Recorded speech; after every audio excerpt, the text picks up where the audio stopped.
Are you willing to sacrifice your life? The fuck was that, Ken? Joey Fats Radio, row 1C1.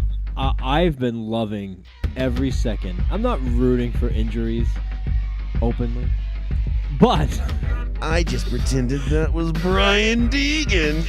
I'm so fucking pumped. I'll be like, yeah, bitch, fuck I will do that. I'm gonna find him on LinkedIn and be like, "Did you punch a kid in the face? Tell me the truth." All right, Sean brought his A game tonight. All right, okay, I like it. I like where this is going. And I don't want to put this as like a thing. Like he wasn't a bad guy, as far as Who we said know. he was a bad guy? I don't know, but I feel like we're painting him in this light that he was like this bad guy, and I don't want to do that. To this day, I hope you hear this. Fuck you. But rules are rules, okay? Stupid rule, but it was a rule. If you were a Crip and you were cooling in the cut, what do the Bloods do? Are they booling in the butt?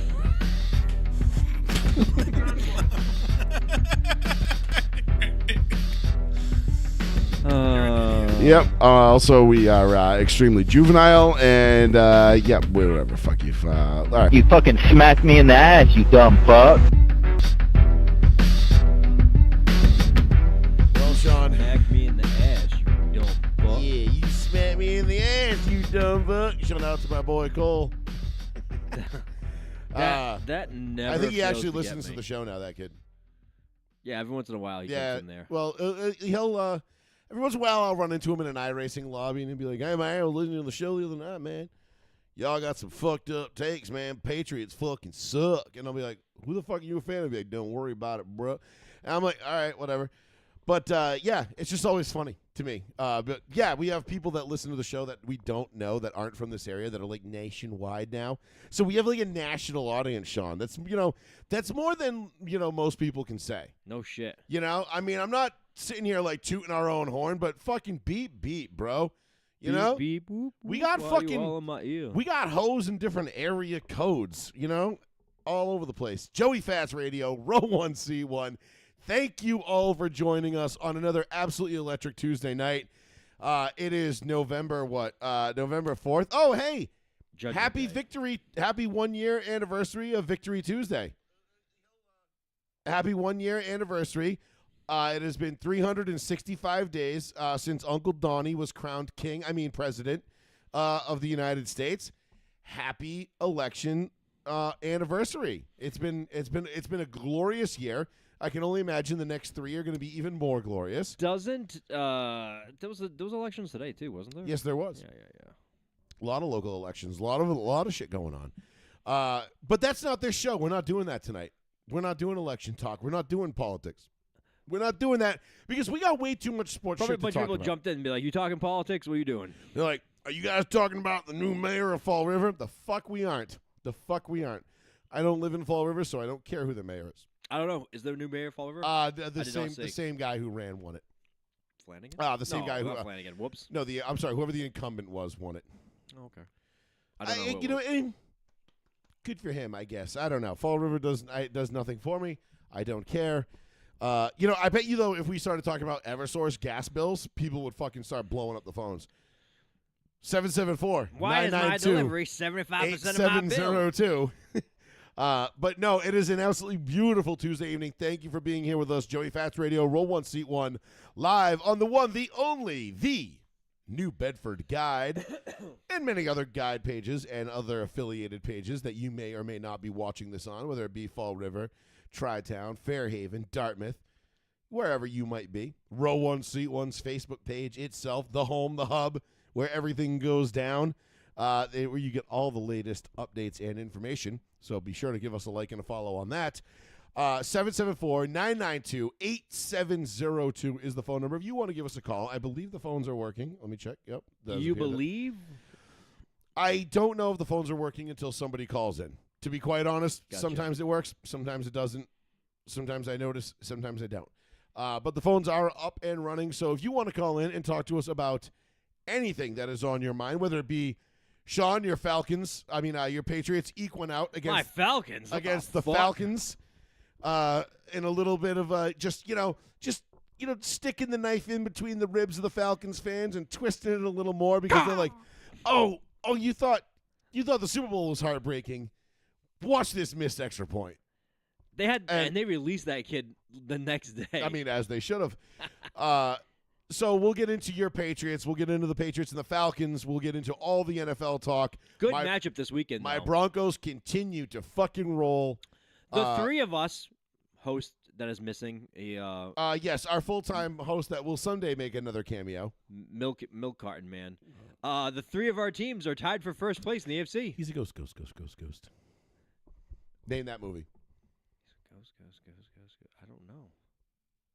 I'm a ghost. I don't know. What is it? How high? When they My say God. when you I smoke, haven't seen that in so long. when you smoke your boy, you know what I mean? You think I'm a ghost. What? I haven't seen that in so long. You smoke ivory, bro.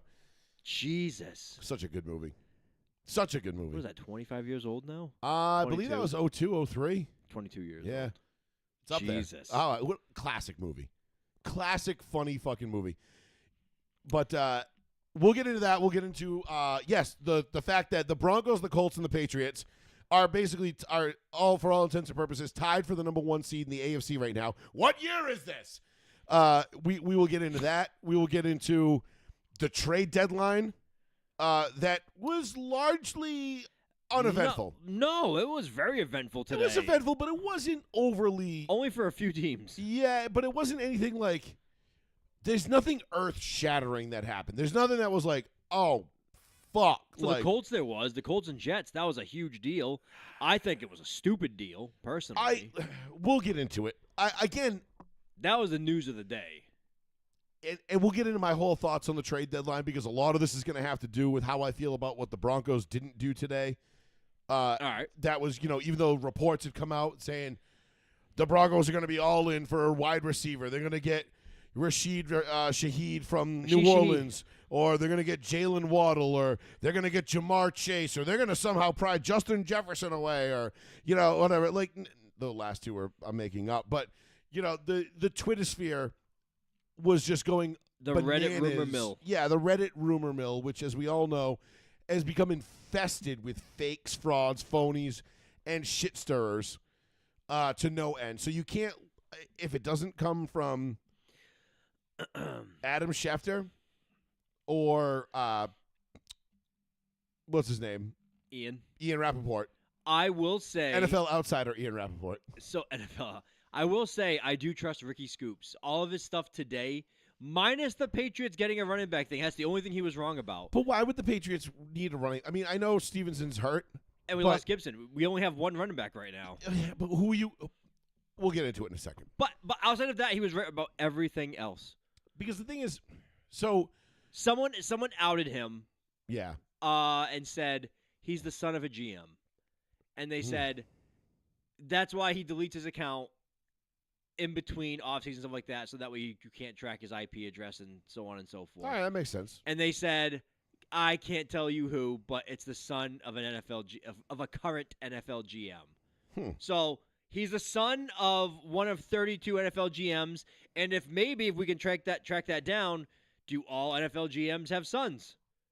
Maybe you can narrow that list even down even more. So, and how many of them have sons of age to be, you could be like 9 years old or of age to be scooping, if you will, live shit that's going on in the NFL. So there's all that. We will touch on the World Series, and we are definitely going to get into the NASCAR finale that in World Phoenix. Series. Oh my God, Sean, that was the first live sporting event that you and I have watched together in the same building. That's not true. In a long time. Oh, in a long time, yeah. In a very long time. And it just so happened to be Game 7 of the World Series, and you had to leave.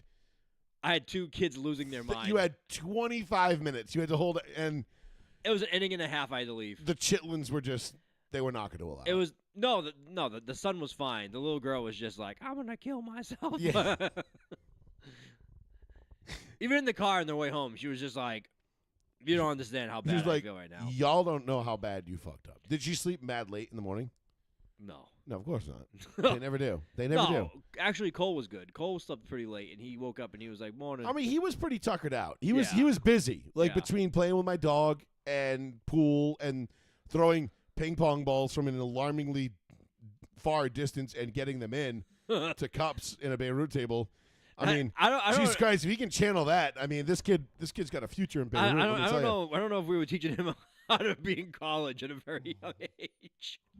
Like, so anyways, Cole, you're going to want to know this in about 12 years. 12 to 15 years. You're really going to want to know how to play this game. Hey, Trust 12 me. years from now, he's not playing this stuff. He's like, yo, I did this a decade ago. And He'd everyone's be like, "What?" y'all never played this? I've been playing this since I was 6. What the fuck is wrong with you guys? He's like looking at his friends like, yo, y'all some lames, bro. He's going 10 feet back from the table and just launching it. Dude. Everyone's like, what are you doing? He's like, just this is how I play. He's like, this is how I play. It's how real men play. But we'll get into the World Series. We'll get into the NASCAR finale at Phoenix. Heartbreak for Denny Hamlin again.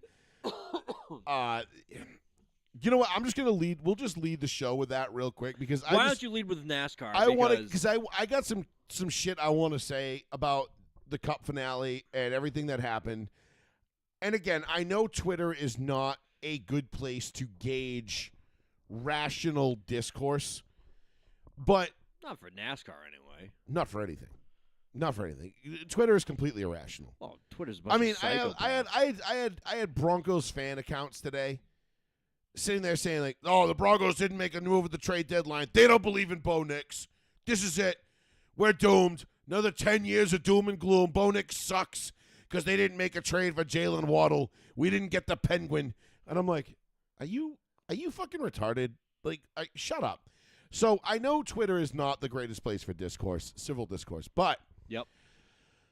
what we saw on Sunday afternoon, for those of you that don't know, the way the NASCAR championship works, you have 4 drivers. It comes down to one race. There are still 36 drivers on the track. Everybody's racing. It's a normal race. Everybody's still racing to win. But there are 4 guys in the field that have a chance to win the championship. Of those 4 drivers, whoever finishes the highest wins the championship. It's been like this for a number of years now. This is nothing new. Okay. There has been a lot of debate over whether or not this is the proper way to end a season. A lot of people have, over the last 10 years, have come out, or last decade, have come out against the playoff system that NASCAR has developed. And this current system, I think, has only been in line for 5 or 6 years now, maybe 7. And then we used to have a 10-race chase, which was a different format, and then they went to this. So I want to say it's been about 10 years now we've had this, maybe a little less. Long story short, because, again, I don't want to spend too much time on this because it really just boils down to this. NASCAR fans are the most self-loathing group of sports fans I have ever met in my entire life. Explain. They hate everything that isn't what they think NASCAR should be. So Okay. if you grew up in the 60s, 70s, and 80s watching NASCAR, Yeah. you think NASCAR is total dog shit now. This is fucking stupid. These aren't even stock cars. You know, in the words of Harry Hogg in Days of Thunder, there ain't nothing stock about a stock car, okay? Okay. Stock car is a term that because it used to be stock cars where guys would literally drive their, like, daily drivers that they drove around with. They would drive to the track with their family in it, take that same car, go on the track, race it, load their family back into that car, drive it home. That was in the 50s and the 60s. That shit don't happen anymore. Ever since the late 60s, early 70s, that shit's been out. That went out a long time ago. Then it started becoming just muscle cars, souped-up muscle cars that could rip ovals. And there have been, a million different debates over the proper way to run this sport. Right. And at no point ever in my life, at least since I've been old enough to read, do I remember everybody unanimously being like, this is the right way. Yes. So NASCAR is constantly in upheaval because it's fans, and I'm not going to, paint with a broad brush here, tend to be low IQ, bumpkins. We all know the demographic, right? The people that shouldn't talk the loudest. Always. But that goes for anything. Yes. And there's a lot of smart people in NASCAR, okay? Yes. You've got the Dale Juniors, the Kenny Wallaces, the Mark Martins, the guys that are retired drivers that are now spearheading the charge for a new NASCAR, a better way to do NASCAR. And I'm all for them. Those guys know what they're doing, they know what they're talking about, and they know how to make this sport great again. I personally don't have a problem with the way the sport is now. Okay? The rules are the rules. Everybody's going to play by the same rules. The fact that Denny Hamlin had a 4 or 5 second lead on the entire field with 4 laps to go, and then William Byron cuts down a tire, slams into the wall, and brings out a caution, which brings, as you know, brings everybody back together because now they have a restart. Correct. And then Denny Hamlin ends up losing the championship. And it went to Chase Elliott, right? Kyle Larson. Kyle Larson. I'm sorry. Chase Elliott won most popular. Chase Elliott will win the most popular driver forever and a day. I don't know why the Elliots win most popular driver. I've never met a Chase Elliott fan in my life. And I just the same way I'd never met a Bill Elliott fan. Bill Elliott, his dad, won most popular driver for 18 years straight. What the fuck? And he won fucking 6 races. I don't understand it. He's awesome, Bill from Dawsonville. He's a hell of a driver. Drove for Bud Moore back in the day, and then went over to Jimmy Johnson, the number 11 Budweiser car. He was awesome. Loved him. I love everything about him. I love Chase. Love him. I have no fucking idea why they're so popular. But I do agree with you from someone that does not watch NASCAR. That would piss me off. Hey, I'm so far ahead, but there was an accident that I wasn't a part of. Let's bring everybody back together to the exact same point and then start again. Sure. And you know what? That does suck. And I feel my thoughts on Denny Hamlin. Yep. For as little as you follow racing, Yep. You know how I feel about Denny Hamlin. I don't hate Denny Hamlin. No. I've never hated Denny Hamlin. I'm not a Denny Hamlin hater. Denny Hamlin will ruin my Sundays most weeks or some weeks because I can't bet on him because he's too expensive to bet on. Correct. And then he'll go and win the race when I don't bet on him. Correct. Or he'll win it, or he'll be running 23rd, with 50 to go, and then find himself at the front, and he'll beat the guy that I had bet on to win. Yeah. And that's my whole thing. And I also feel like Denny Hamlin manufactures his own drama a lot. He wants to be Dale Earnhardt Sr. or Jeff Gordon or Jimmy Johnson in terms of being hated because he's good. And he is good. He's very good. He's extremely good. He is a first ballot Hall of Famer in every sense of the word, with or without a championship. But I feel like he manufactures that hatred. You know what I mean? Where he has to go out and almost not beg people to root against him, but he makes himself very easy to root against by the shit he says and the things he does. Okay. Which a lot of times I agree with him. And I think if a lot of people just put their hatred of him aside and listen to what he had to say, they would be like, oh, yeah, no, he's right. He's making good points. His podcast, which is called Actions Detrimental, is an outstanding podcast. It's just him. What a name. It is a great name. He's phenomenal. As far as a mind that knows racing, he co-owns 23XL with Michael Jordan. Yes. So that's why a lot of people know him. Yes. I was rooting for Denny on Sunday. The dad storyline too. I threw $100 on my boy Slick Willie. Yep. To win the race and win the championship. Listen, we started the year with Slick Willie. I was ending the year with Slick Willie. Did I really think he was going to win that race? A couple points, yeah, I did, because he had a nice lead a few times. And I said, shit, if they keep this going, he's got this. That sucks. But what racing happens. Cautions happen. Accidents happen. Blown tires happen. That's what makes racing awesome, is because even when there's 4 laps to go in a race and this guy's got a 5-second lead, you're one blown tire or one spun car away from this whole just chaos. Can't they just release you out with the same distance you had? No. When, you know what I mean? No. Though? Doesn't that make sense to you? No, that's not racing. Because that's the beauty of racing, is that variable that you can't account for. Right. Now, I guess. if the race goes green the whole way, yeah, Denny Hamlin walks away with it. He's a champion. Yeah, he's had to by what you said 4, 5, 6 seconds. Which at Phoenix is a fucking basically a quarter of a lap. That's a huge amount of distance, physical distance, at that racetrack. That being said, this is why we love racing, because there's always that element of the unknown. A motor could let go. A tire could blow. There are variables that are out of everyone's control that contribute to the sport, and that's what makes it fun, because there's always that just element of, oh, my God, we don't know. I'll never forget Davey Allison leading the Coca-Cola 600 in 1991. Mm-hmm. And he's walking away with the Coke 600. He's gapping the field.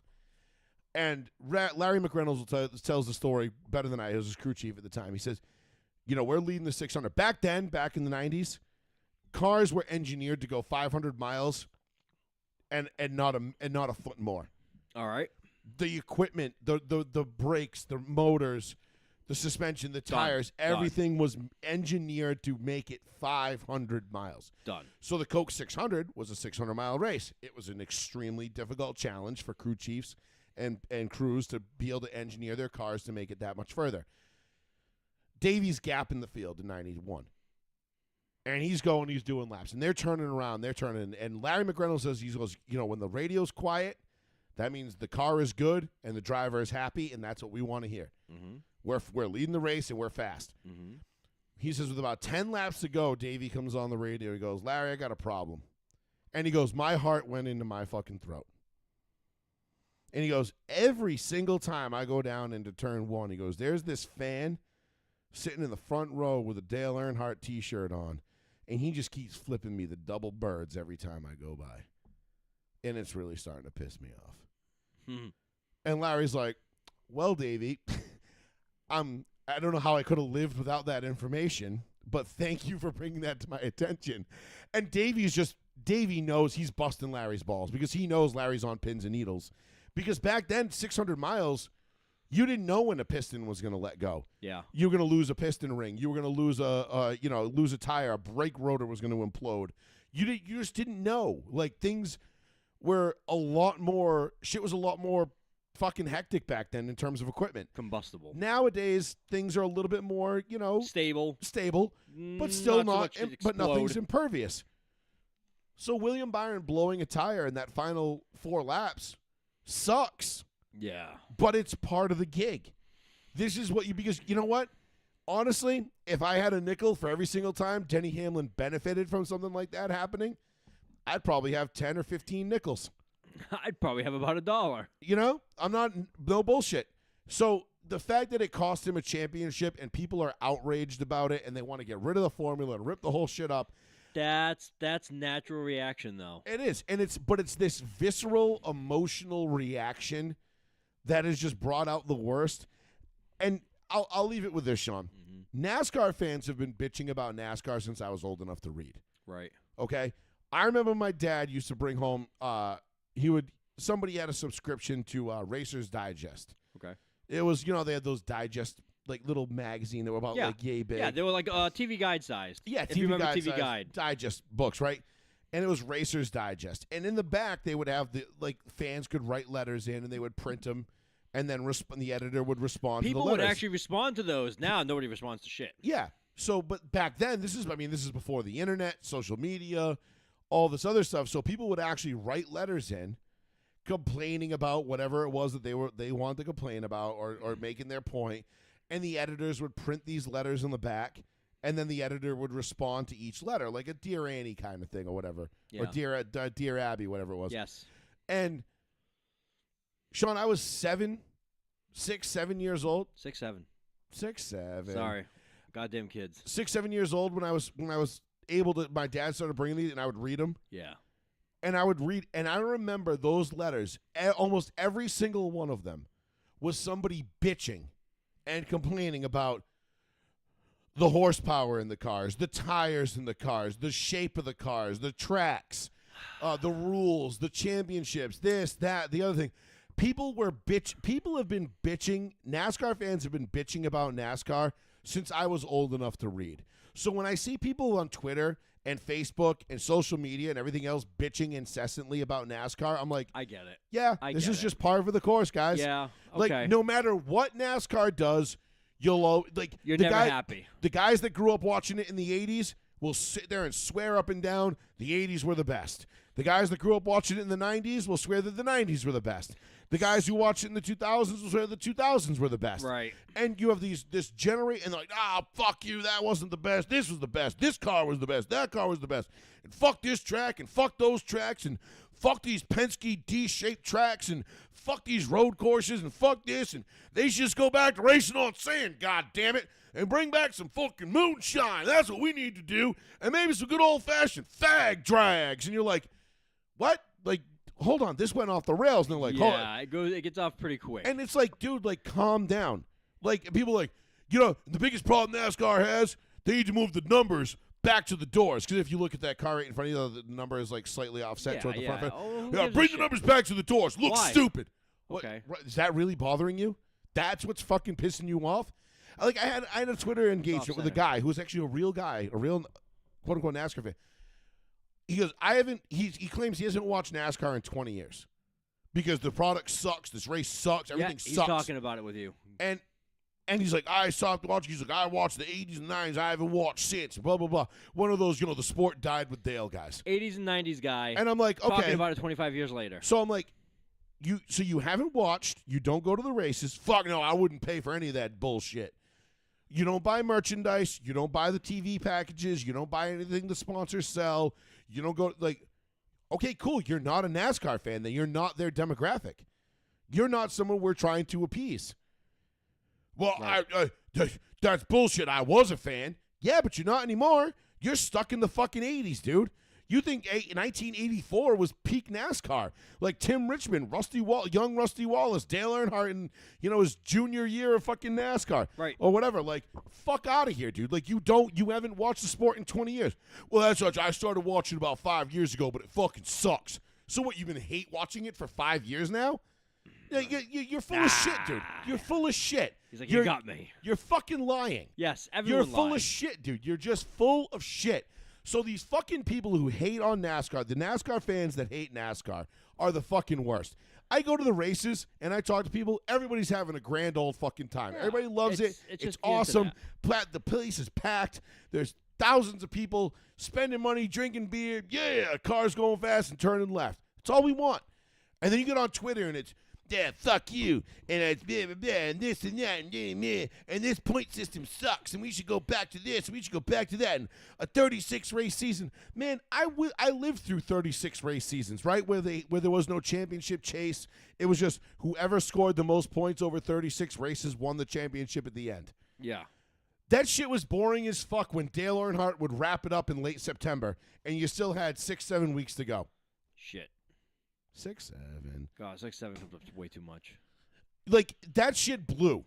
I'm sorry, it wasn't fun because now you got, like, all right, we've got, another month and a half left of the season. The championship is already locked up, so what? We're just out here to try to win races. Like, all right, cool. Like, I mean, I guess cool. It wasn't bad, but, like, I remember one fucking time, two times, where it actually came down to, like, the final week or two of the season. 1992, the infamous 92 Hooters 500, which everybody remembers because that was Davey Allison, Alan Kulwicki, and Bill Elliott, who were in basically a three-way tie for the lead going into that race. Okay. Basically, whoever won that race or whoever finished best in that race was going to win, albeit Bill Elliott ended up winning it. Alan Kulwicki finished second, and Alan Kulwicki ended up winning the championship. Yeah. So it wasn't a true whoever finishes best win, scenario. Davey got wrecked. He got caught up in a wreck with Ernie Irvan, is what it is. And then again in 96, Terry Labonte barely eked out Jeff Gordon because I think Jeff Gordon won 11 races in 96. Okay. And didn't win the championship. So you have all these people talking all this shit and all this nonsense about the point system and this and that, but they offer no solutions. And then you come to find them like, well, I don't watch this shit anyway. It's fucking garbage. Like, all right, cool. Then why are you offering a fucking opinion? Like, I'm sorry. If you don't watch and you're not a fan, I don't really give a fuck what you have to say. Just screaming into the void. You're right. You're just out here to cause a fucking mess on Twitter. So anyway, the bottom line is I'm heartbroken for Denny Hamlin. I really am. That's especially with the whole story with his dad. Works with Jordan. They were kind of waiting for it and hoping to win it for his dad so his dad can celebrate with him. Yeah, because his dad, in all likelihood, won't be around this time next year. That sucks. And that does suck. And I was bummed. That's awful. I was bummed for him for that. I was hoping, if Denny Hamlin's ever going to win a championship, I want his dad to be able to be alive to see it. Yeah, well, there's no guarantee he will be dead this time next year. Nothing's guaranteed, but I want to see Denny's dad break that glass on that cigar that Jordan gave him. Yeah. And whip that fucking stogie out and smoke it because his son finally won a championship. No. And of all the drivers in the field that don't have a championship, Denny is probably one of, if not the most deserving. I mean, he's a 60-race winner, first ballot Hall of Famer, through and through. He deserves to win a championship. He was 4 laps away this year, but as, fate would have it, And let me tell you, go ask Dale Earnhardt, dude. He tried for 20 fucking years under an unjust Florida sun to win the Daytona 500. And it took him till his 20th try to finally win one. Nothing comes easy in this sport. So, anyway, that's my rant on NASCAR and their idiot fans. And it's just so frustrating because a lot of the real fans of NASCAR are not the vocal minority, if you will, on Twitter. Right. It's just those are the vocal assholes that just sit there and, they just want to be heard. And, well, my guy didn't win, and he didn't win the way I wanted it to, and it didn't look good. It's the same way, Sean, when you have a football game. For example, like Broncos fans this week. Broncos fans losing their shit because they went into Houston, they won a game 18-15. Well, C.J. Stroud got knocked out, we only won 18-15. That's not good enough. My guy, you won. You won a game in the NFL. That's really hard to do. Yeah, no, people care about so many other things now. Strength of schedule. Yeah, and, you want beating shit teams. They want style points. Yeah, they want the style points. And so anyway, we'll transition into the NFL from there. But that's my NASCAR piece.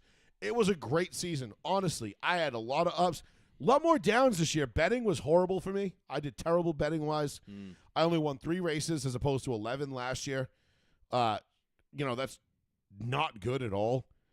But shit just didn't go our way. I mean, we had numerous times where we had guys in position to win that we thought were going to win.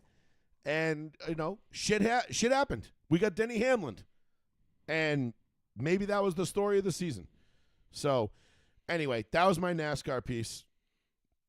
We won't talk NASCAR now until February. No. Is it really done until February? Yeah, Daytona.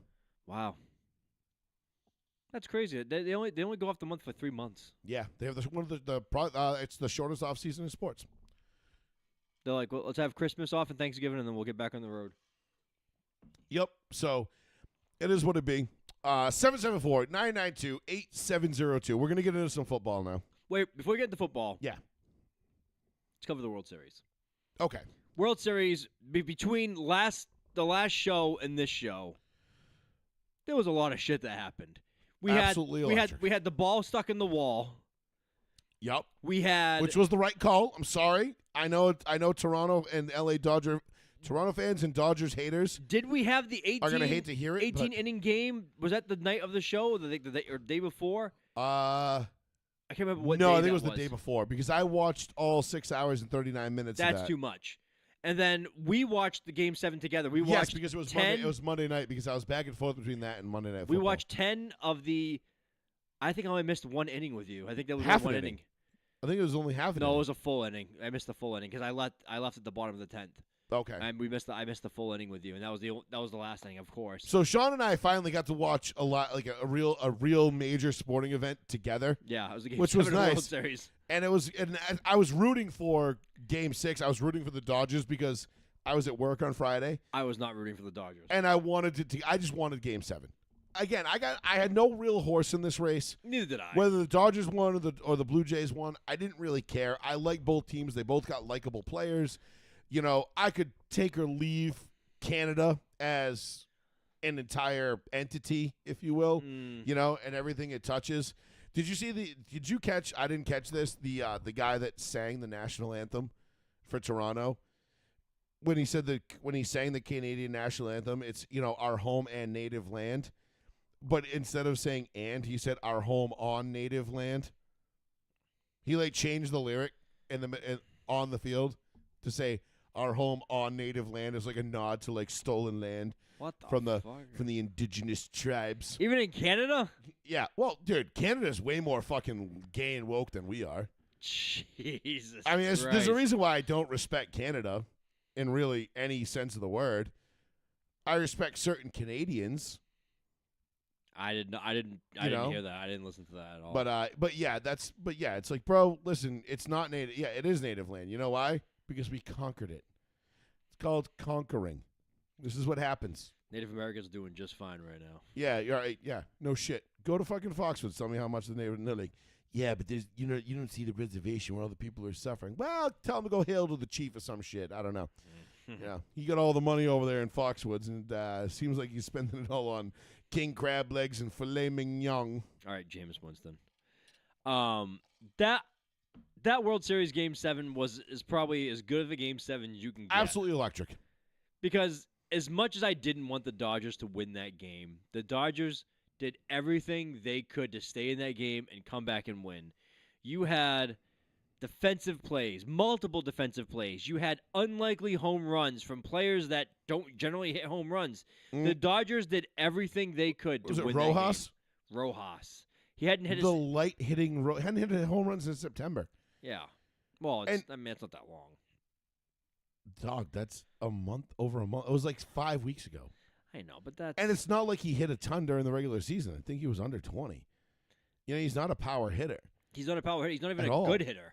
As Adam Shine so eloquently put it, he called him the light hitting Rojas. Yes, but he's not a great hitter.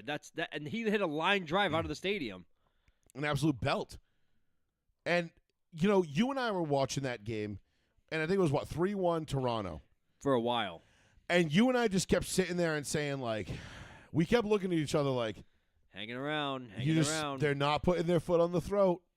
I would want another 2 or 3 insurance runs here if I'm Toronto. They couldn't score enough. And there was a bases loaded. I think bases loaded, no one out at the end. Yeah, jam. I think each team got out of a bases loaded jam. That was an extra innings. In extras, but I think even before that, Toronto had one and they couldn't score. Nope. You had the great throw to home plate where what's his name that slides in is out by a goddamn fucking centimeter. Yeah. You know what I mean? Because took his foot off the bag and we'll put it right back on in time to get him out. It just and at that point you're thinking Toronto just won. Toronto scores that run, they win. Yes. It's a wrap. But man, the Dodgers are just a machine, and they just keep coming, and they keep finding ways to keep coming at you. And every time you think you've got them dead and buried, all of a sudden they pop, and you're like, oh, no. Oh, no. And when you and I sat there and we watched it, and I think the last play you and I watched together was Kike and what's his name? It was in the outfield. I don't know the center fielder's name. He was the sub in. Neither of them communicated. Kike was going for the Reggie Jackson over-the-shoulder basket catch.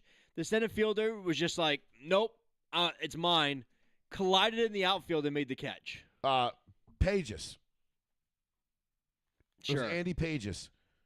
And he was a defensive sub. He wasn't even in the lineup.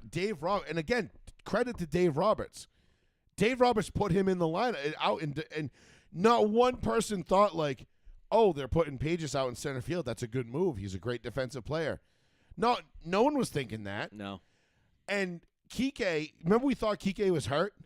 Yes. Kike was laying face down because he thought they just blew the World Series. Right. Because he thought the game was over. And when Pages went over to pick him up, he was like, please tell me you caught the fucking ball. He's like, I got it. And that's when he popped up. Yeah.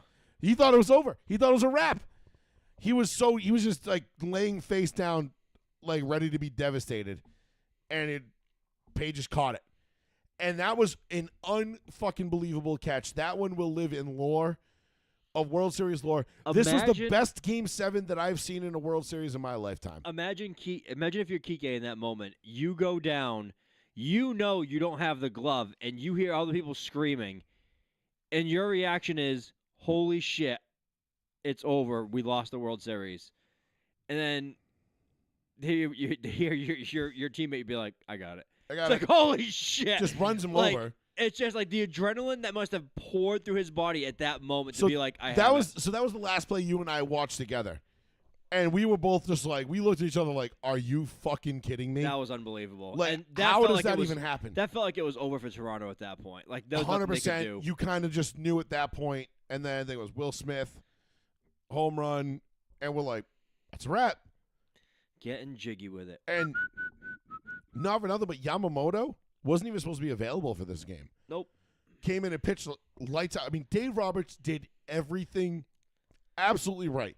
And let me be the first person to say, I had L.A. winning this in 5. I was dead wrong.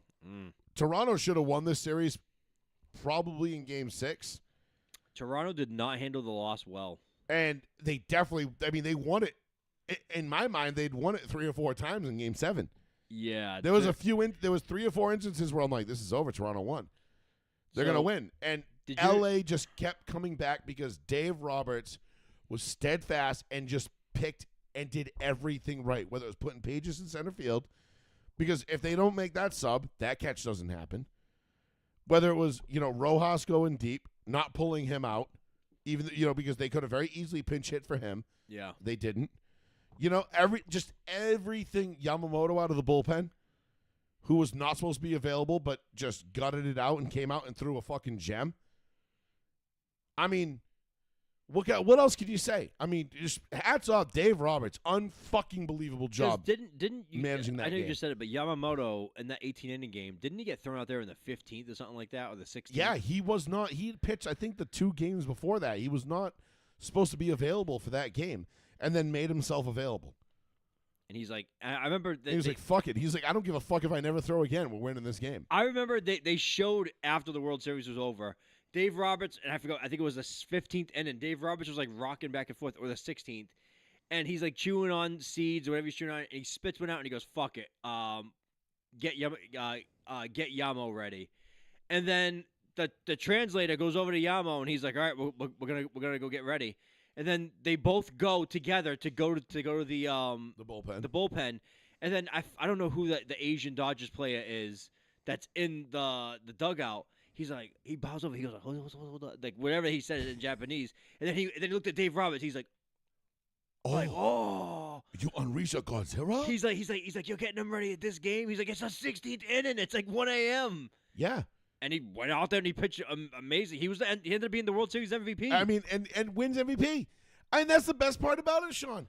Is that this guy Yamamoto that nobody knew of? If you weren't a Dodgers fan, you didn't really know who this guy was all year. Well, apparently everyone in the offseason knew who he was because the Red Sox said he was too expensive to sign. If you follow baseball, you know who he was. But if you just tuned in, if you're one of the 25 million people that tuned into Game 7 on Saturday night. He's only 27.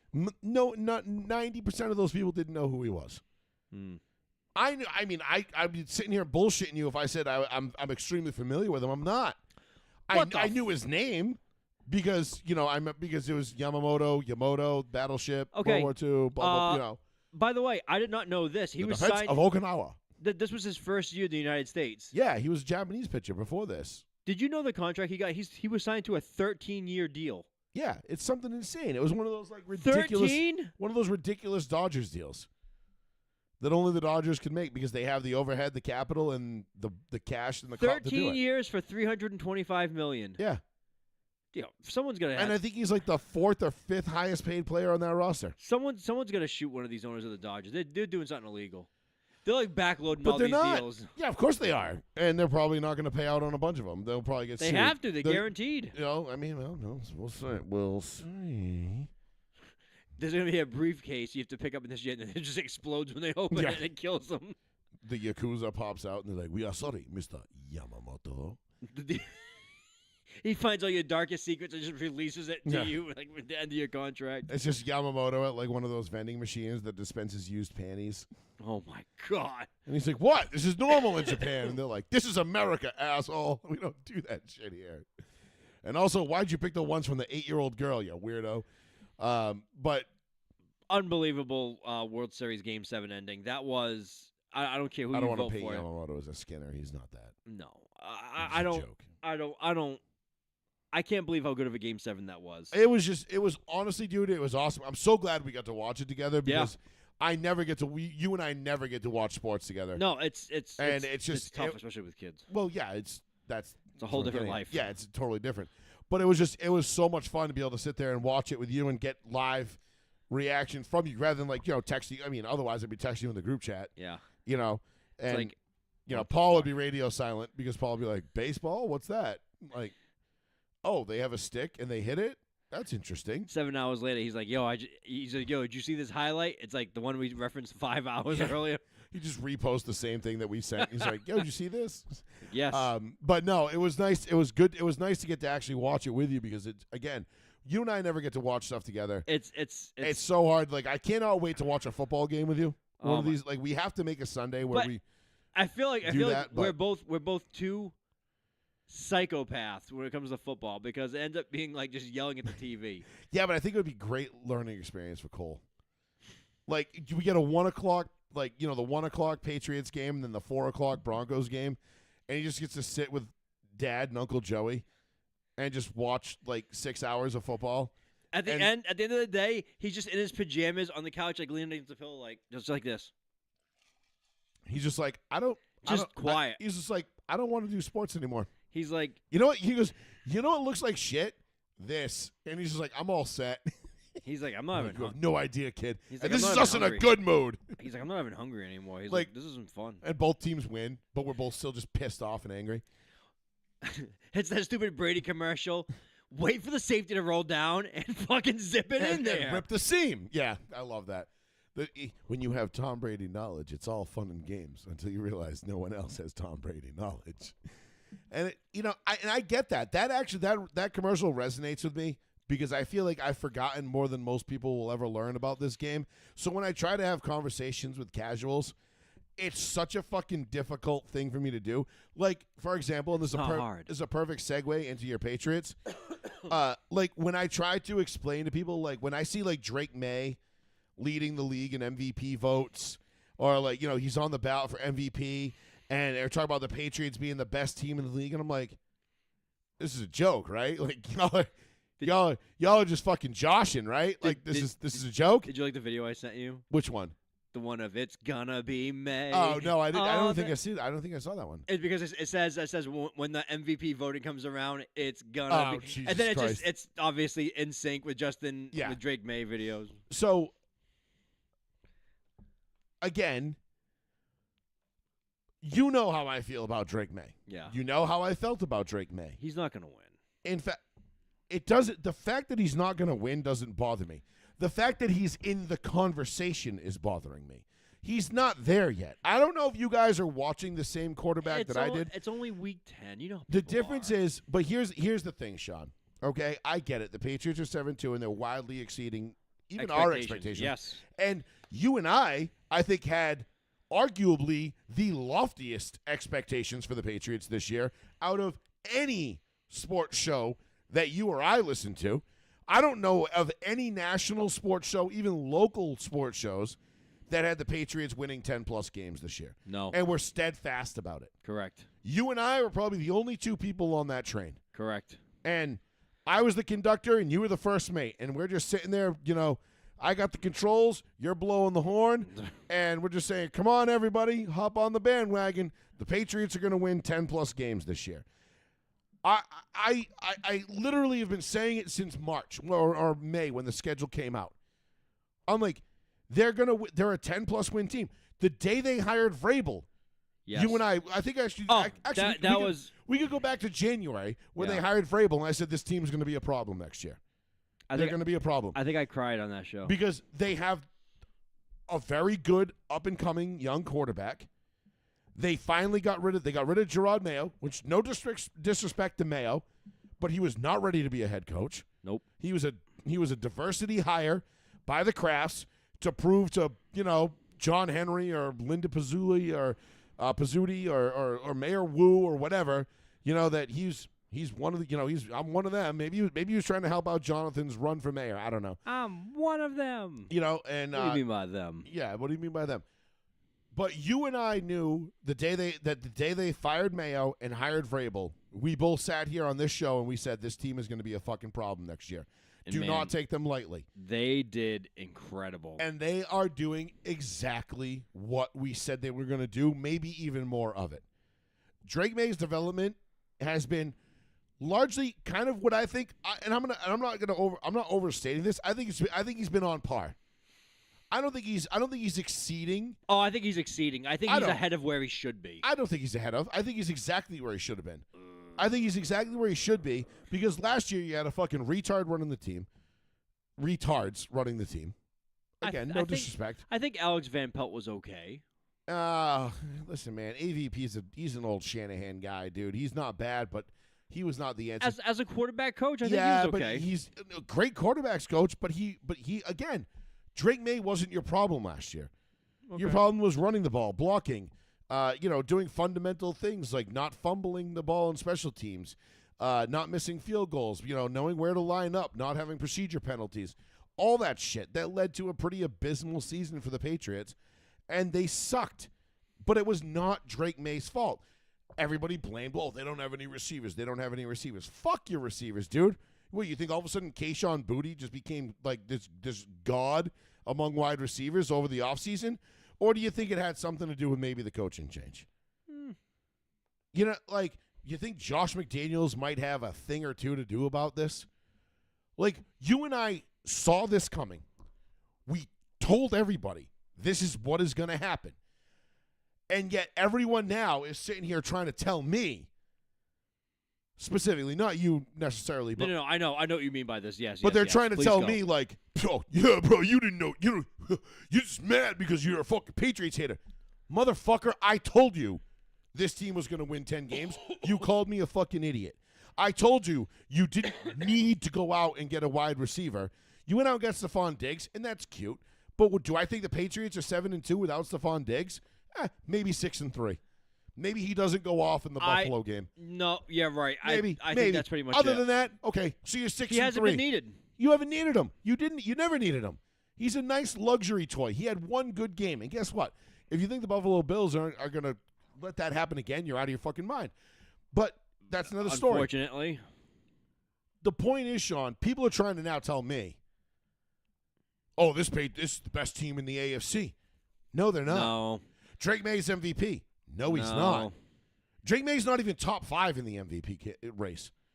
If we're being right now, all you're seeing all these graphics, Drake May, Pat Mahomes, Josh Allen, and I think what the other one was like Sam Darnold or some shit like that.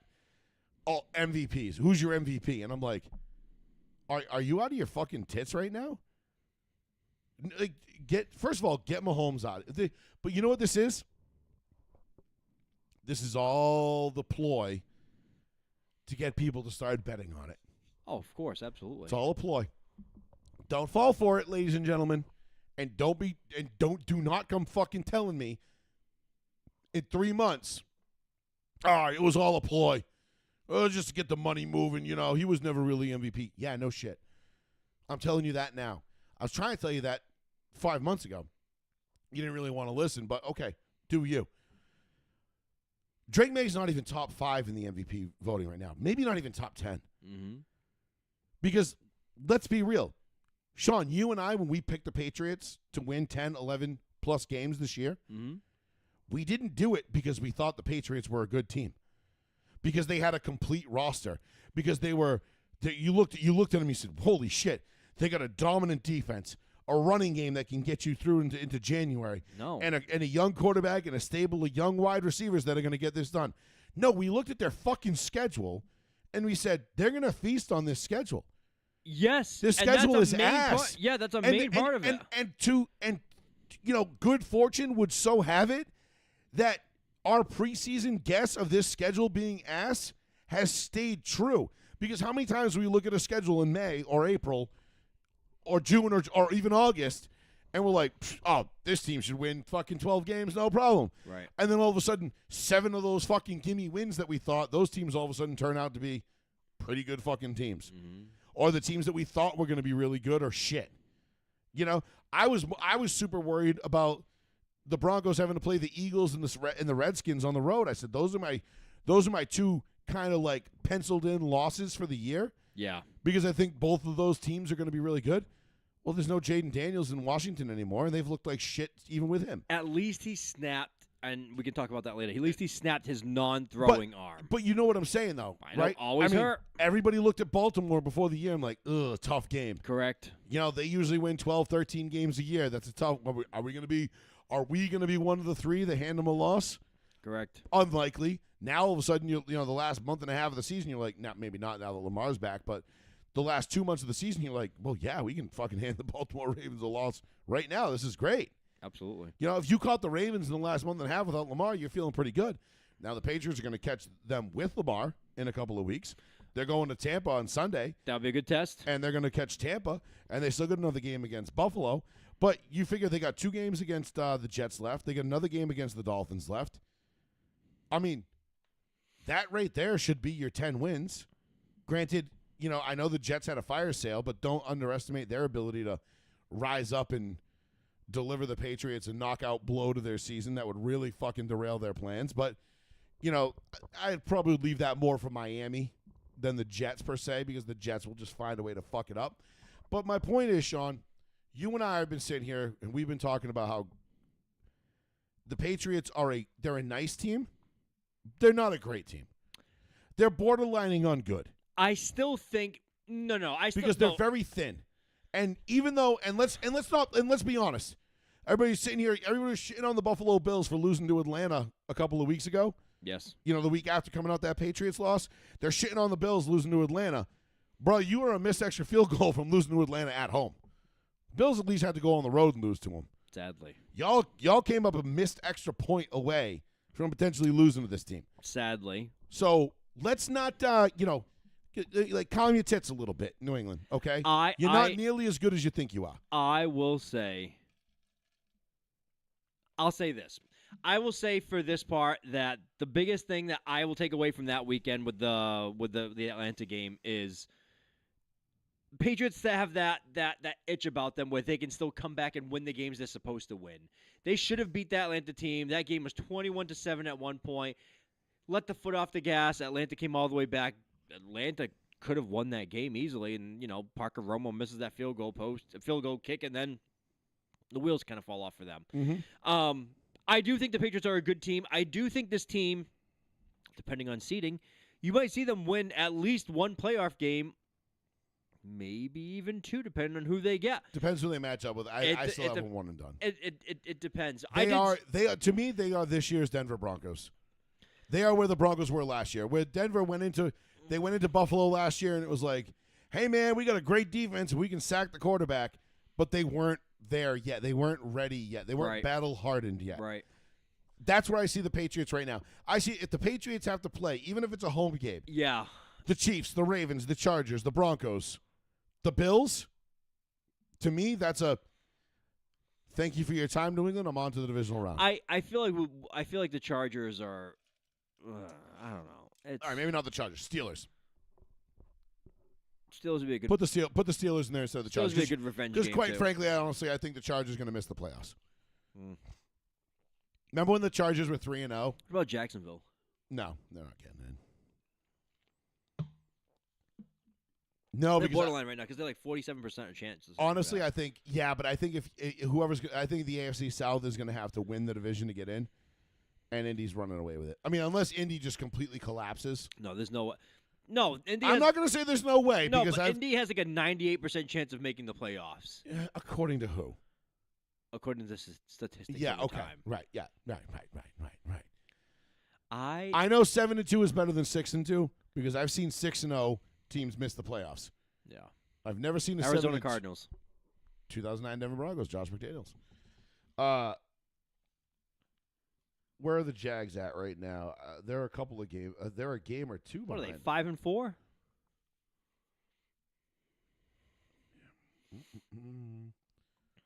5-3.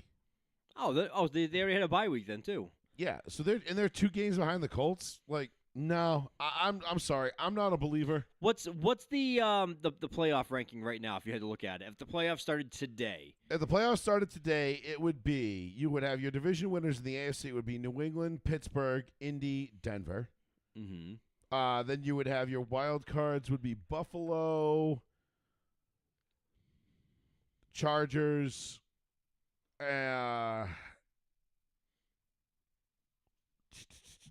Steelers. No, Steelers win the division. Oh shit. Against Okay, today. sorry. And then the Chiefs and the Jags, I guess, would be the last two. Oh, so it depends on tiebreaker. Well, because one's 5-3, the other's 5-4. Chiefs are 5-4, and they Damn. have a bye this week. Damn. Okay. They're on the bye, so they're idle. And then the NFC, you would have Philly, Green Bay, Tampa, Rams, Seahawks, Niners, and it looks like it would be Detroit would be your third wild card. Okay, that's not bad. But here's the thing. I think at the end of the day, Jacksonville, I think they're gonna slip up. They're not. They're not there. No, they're not a legitimate team yet. No. Like they shouldn't have been there anyway. But Baltimore is about to go on a run. You think so? You would hope so. Well, they got Lamar back, and I think they're about to go on a run. They're at Minnesota this week at 1:00, which is a really, really tough game, by the way. Minnesota again did nothing for their quarterback situation. I don't know what's going on there. Well, J.J. McCarthy's back, Okay. so they're rolling with J.J. I mean, and as they should. He won. You know, they beat the brakes off of Miami. You know, I'm sorry. They beat not Miami. Minnesota beat Detroit 27-24. So they handed the Lions a loss. J.J. McCarthy handed the Lions a loss this week. So that was a weird game. Then they get Baltimore at home, and then Baltimore has obviously they're at the Vikings, they're at the Browns, then they get the Jets and the Bengals. Jesus Christ! So they've got 3 winnable games right there. So let's say hypothetically, they beat the Vikings, get the 4-5. Okay. By the end of this run, they're 7-5, and then they get to Pittsburgh, which I think is going to be a huge game at home in Baltimore. That's division game on potentially. Pearl Harbor Day in December. Then they get the Bengals, the Patriots, and then they're at the Packers and at the Steelers. So they finish out the season rough. Yeah. But the Packers, I mean, all right, so the Bengals, that's another win. They get the Patriots in Baltimore. Christmas, the week Sunday before Christmas. Well, if everybody's healthy, I think that's a win for Baltimore. That should be a win for the Baltimore Ravens. That's one of the ones I chalked up as a loss for the Patriots. And then at Green Bay, I mean, listen, man. Who knows what Green Bay team you're going to get? I'm not a fan of Jordan Love anymore. I thought he was good. I've been corrected. You know, the thing with Jordan Love, when Jordan Love is good, he's great. But when he's bad, oh my God, he's just he a dude. is fucking bad, dude. Yeah, he's just, I don't know. Like, he is not Aaron Rodgers. He is not Brett Favre. I think the run of Hall of Fame quarterbacks that the Packers have drafted comes to an abrupt end right here. I just don't see it with Jordan Love. He's just a Too regular guy. Too many lollipops, too much indecision. He's just not good. But my thing is with the Patriots, I think that's where we're going with this, right? Well, we're on the Patriots, talking about the playoffs and being one and done, and that's my thing. I don't think. And then AFC then we get on who would be in the playoffs right now. I don't think AFC Championship's in the cards for the Patriots. I do think divisional round is. I think if they make it to the divisional round, I think that's a huge win for this team. That's what I feel like. That's this a team big is. accomplishment because I think honestly, and I think that's overachieving. Yes. You know, I'm very happy with that. Because we thought if they won 10 games this year, we figured they're a fringe wild card team. They're going to be on that. You know, we might need a little bit of help to get in. Right. You know, come week 18. Now we're talking about winning the division. I don't think they're going to win the division. I still think Buffalo's going to come back, win the division.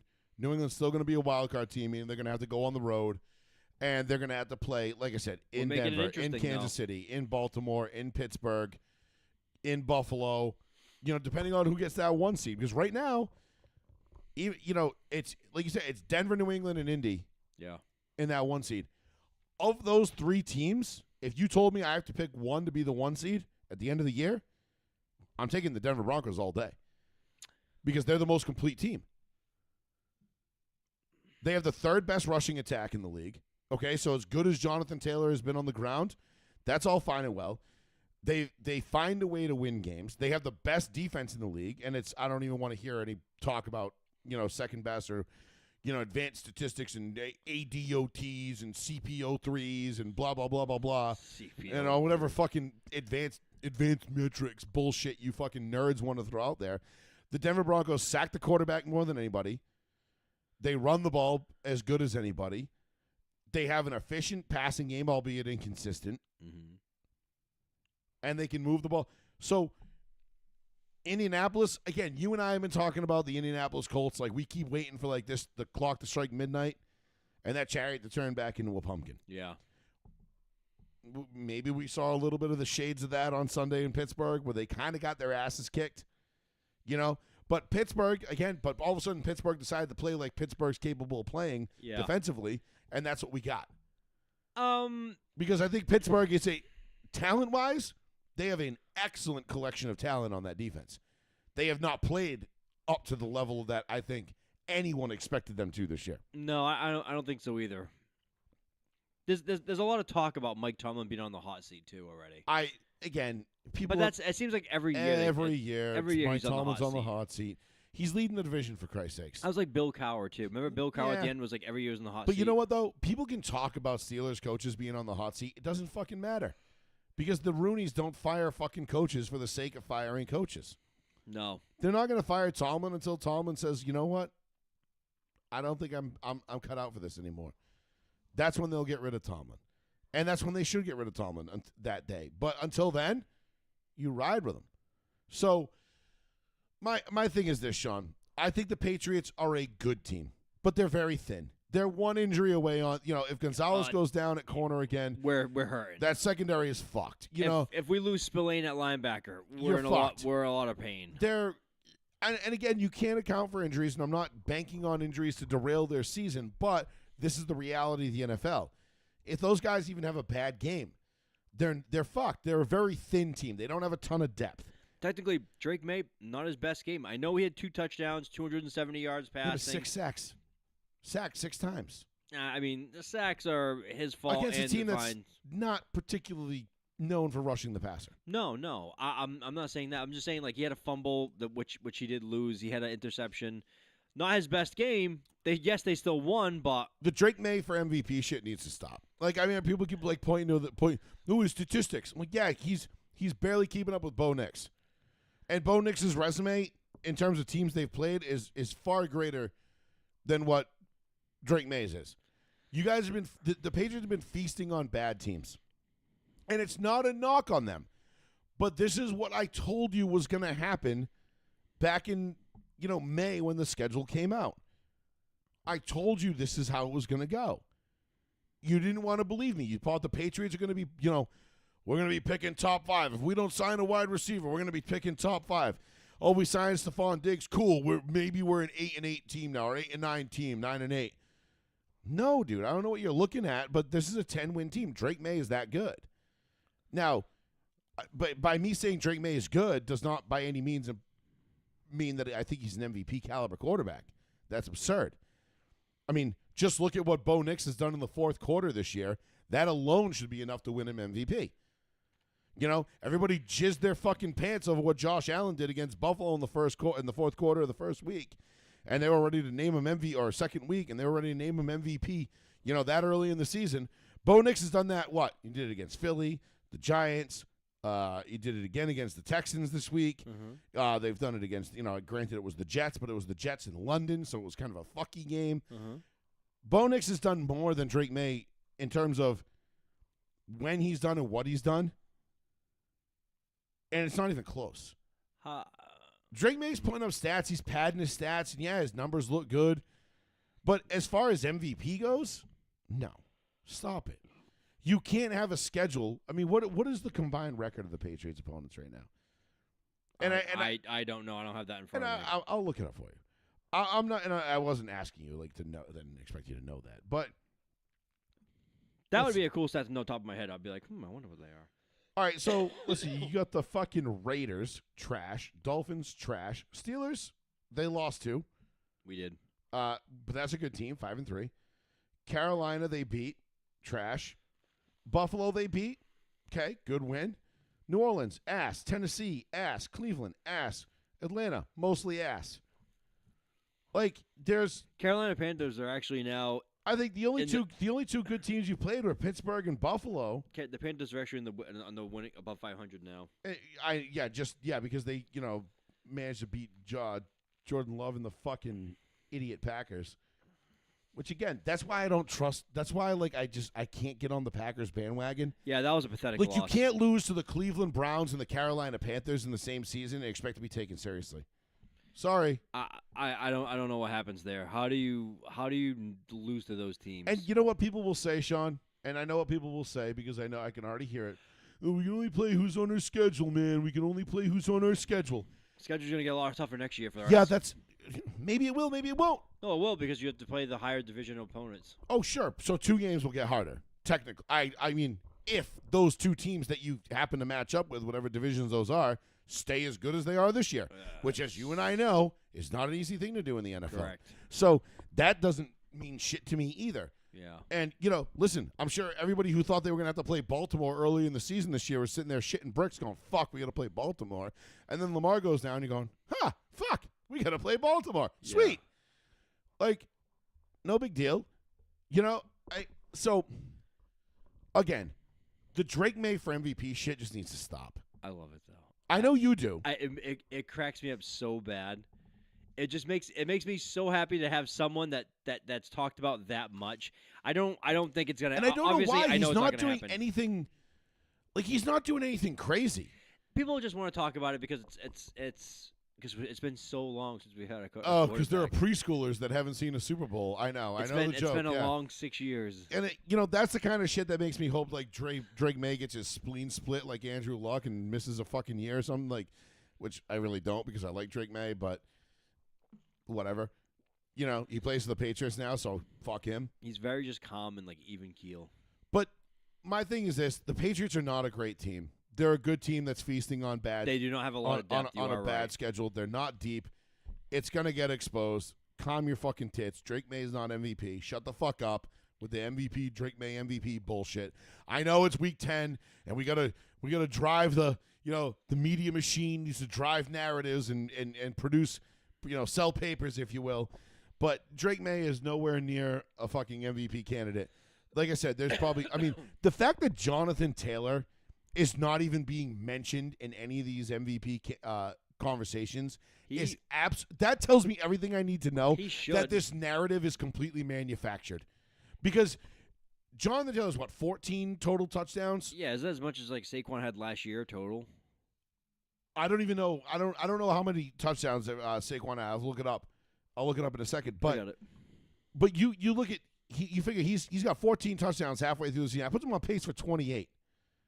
I think he's got 12 rushing and then 4 receiving. So he's at 16 total, or is it 12 and 2? I wish we had a resident Colts fan here to help us guide through this, but he would, because I'm sure he would know. He's got him on his fantasy team too. He would definitely know. But I'm pretty sure he's got 14 total touchdowns on the season.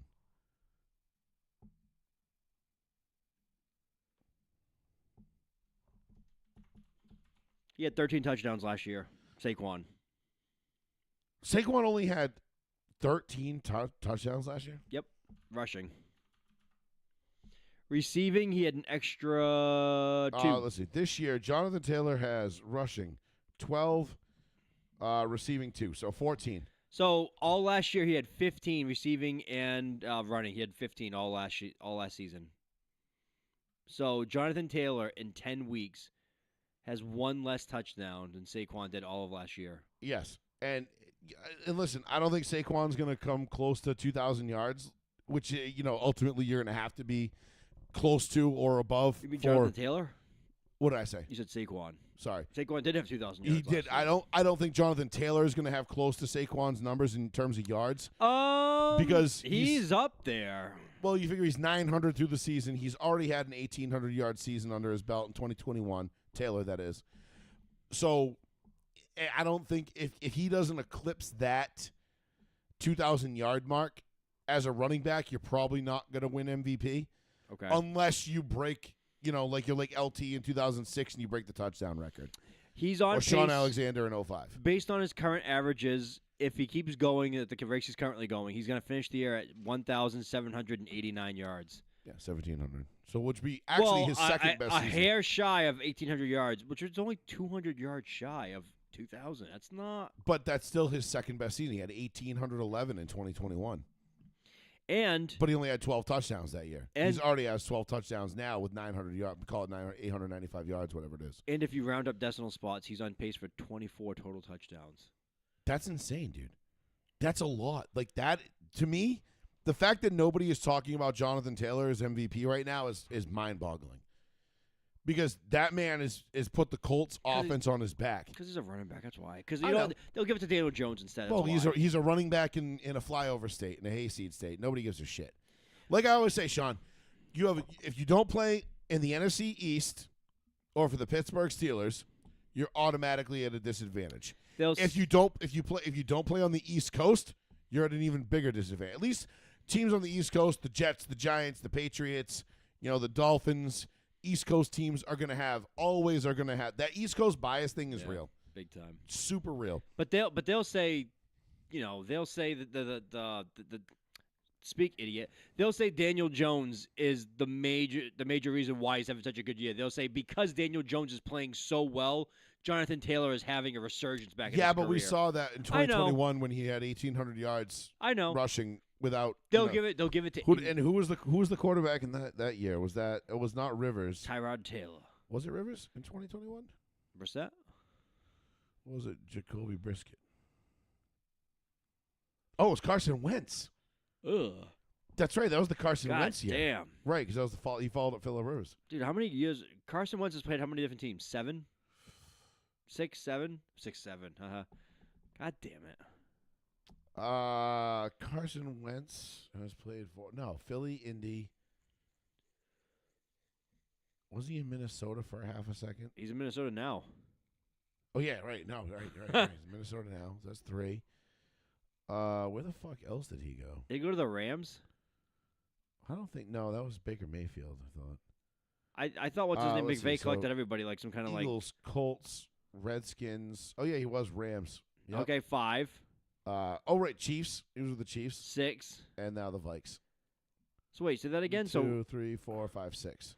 Wow, 6 teams. Yep. For a guy who was once a shoo-in for MVP before he got hurt. I mean, that year, and Philly fans aren't mad about it because they still won the Super Bowl. Yeah, Nick Foles. Damn, man. I said it completely backwards. God damn it. But anyway, my favorite fantasy name I've ever heard of in my life. I still feel like the Drake May MVP conversation needs to chill the fuck out. Because, again, I'm not sitting here telling you that Drake May is a bad quarterback. I'm not telling you that Drake May isn't ultimately going to be an MVP caliber quarterback. I firmly believe that he is. It's why I had him number 2 on my list. Mm-hmm.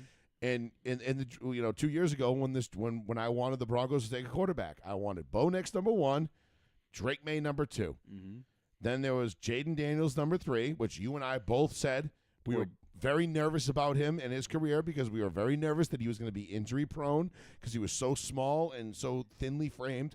And Sean, look at us once again. And then I don't. Oh my God, we were right. I know I missed it the night you texted it because I was like 11:15 when you texted me. You're like, "Well, we were right again," and I was like, I saw it in the morning and I was like, "Oh, it must." Immediately, I know you said his name, but I was like, "It has to be Jaden." And I saw it, and now everyone was like, "Oh, it's an illegal hip drop tackle," and I'm like, "Listen, even if it was an illegal hip drop tackle or not, his arm still folded the other way. He went to brace himself, and his arm snapped backwards as if he was like an at walker in Star Wars. Yeah. Like his arm went completely the opposite way. Hip drop tackle or not, his arm went the wrong fucking way. It doesn't matter what way he was going. The way he braced himself, it was going either way. That was me being a nat by the way. I know. Good job. I didn't like that. People immediately say, "Well, it's the game's fault." No, it's not. Great job. That's exactly what I said. People immediately want to like change the game, and they're like, "Oh, he's too fragile." And then, of course, Mr. Hey, don't forget about me. RG3 immediatly went live. Don't you forget about RG3 me. was like, "Did you know that I got hurt at that exact same yard marker against that exact same team?" And they're like, and then did you know that Joe Theismann also got hurt against that exact same line marker in the exact same way? It was not. No, actually, I think Joe Theismann and Alex It was like middle of the field. Joe Theismann and Alex Smith were like identical. Yeah, that was pretty close to the same part of the field. No, it was. It was like the 39-yard line for both of them. It was crazy. But yeah, right. RG3 was just like, hey, by the way, don't forget about me. RG3 was, and he made a video of the, like under his chin, like facing his eyes, so you can see like tears welling up. Oh my God. He was like, "It reminds me of me so bad." It's like, shut up, dude. I honestly, dude. So let's talk real quick about last night's debacle with Monday Night Football. Not the game itself, because outside of the fact that, oh, by the way, did you know that teams playing the Denver Broncos the week after are 1-7? That's like almost like last year teams playing Detroit the week after, like were like Listen, horrible. We beat your ass. We put belt to ass on your team. They're You are exhausted. going to go into the following week fucked up. The only team to win the week after we played them was the Colts. And they beat us. But we put belt to ass on them too, but not enough. We had them beat. We beat them, but the refs were just like, fuck you. But real quick, let's talk about last night's Monday Night Football debacle with the whole streaming service issues. So ESPN is being pathetic right now for everything. I canceled all my ESPN shit, by the way. Even my son. My son can't watch any wrestling anymore because he has to pay $35 a month. Yep. I was not doing that shit. I have been an ESPN Plus subscriber for a long time.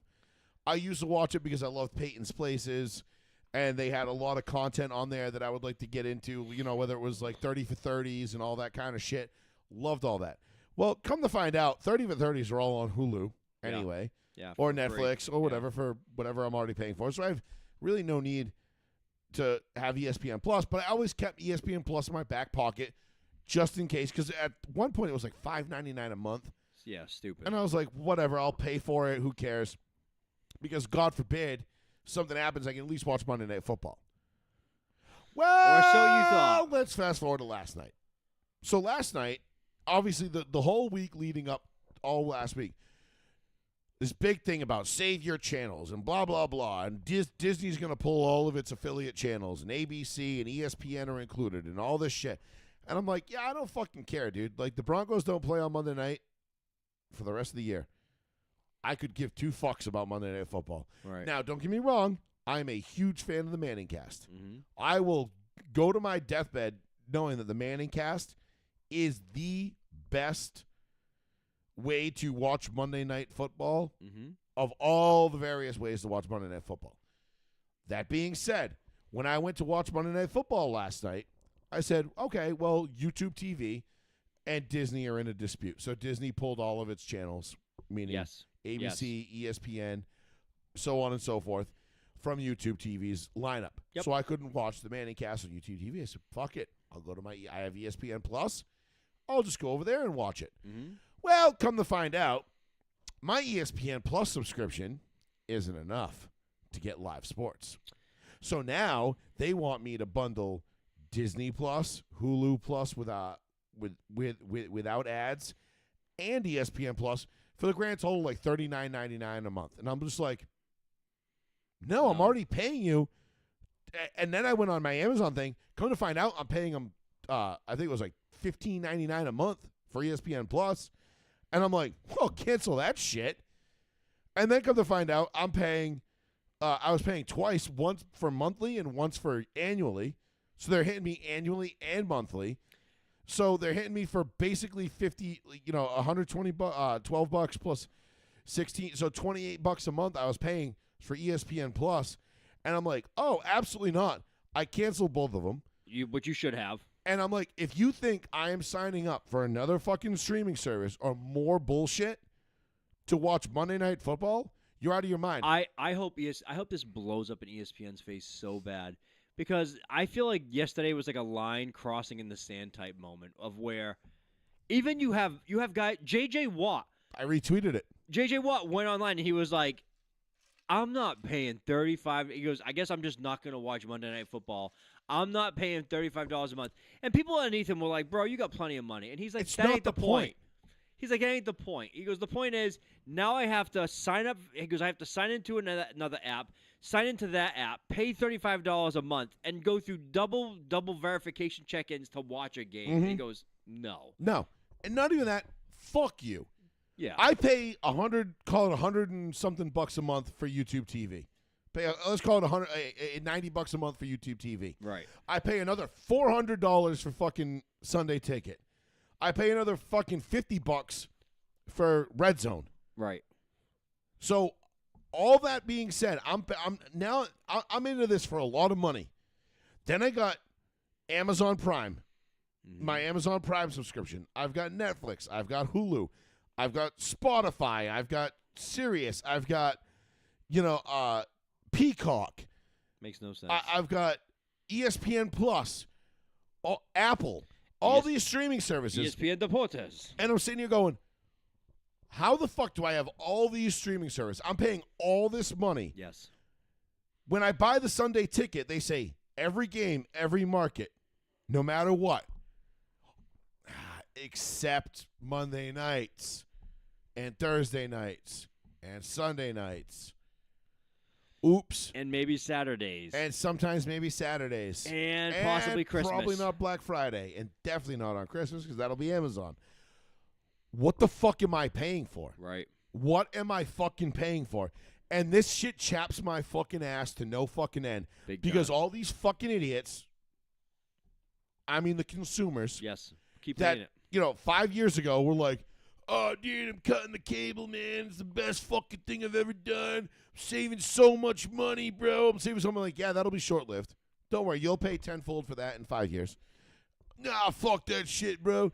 I got this streaming thing and this and that and blah, blah, blah. And I'm like, yeah, that's cool. That's all fine and well. You're going to pay for it.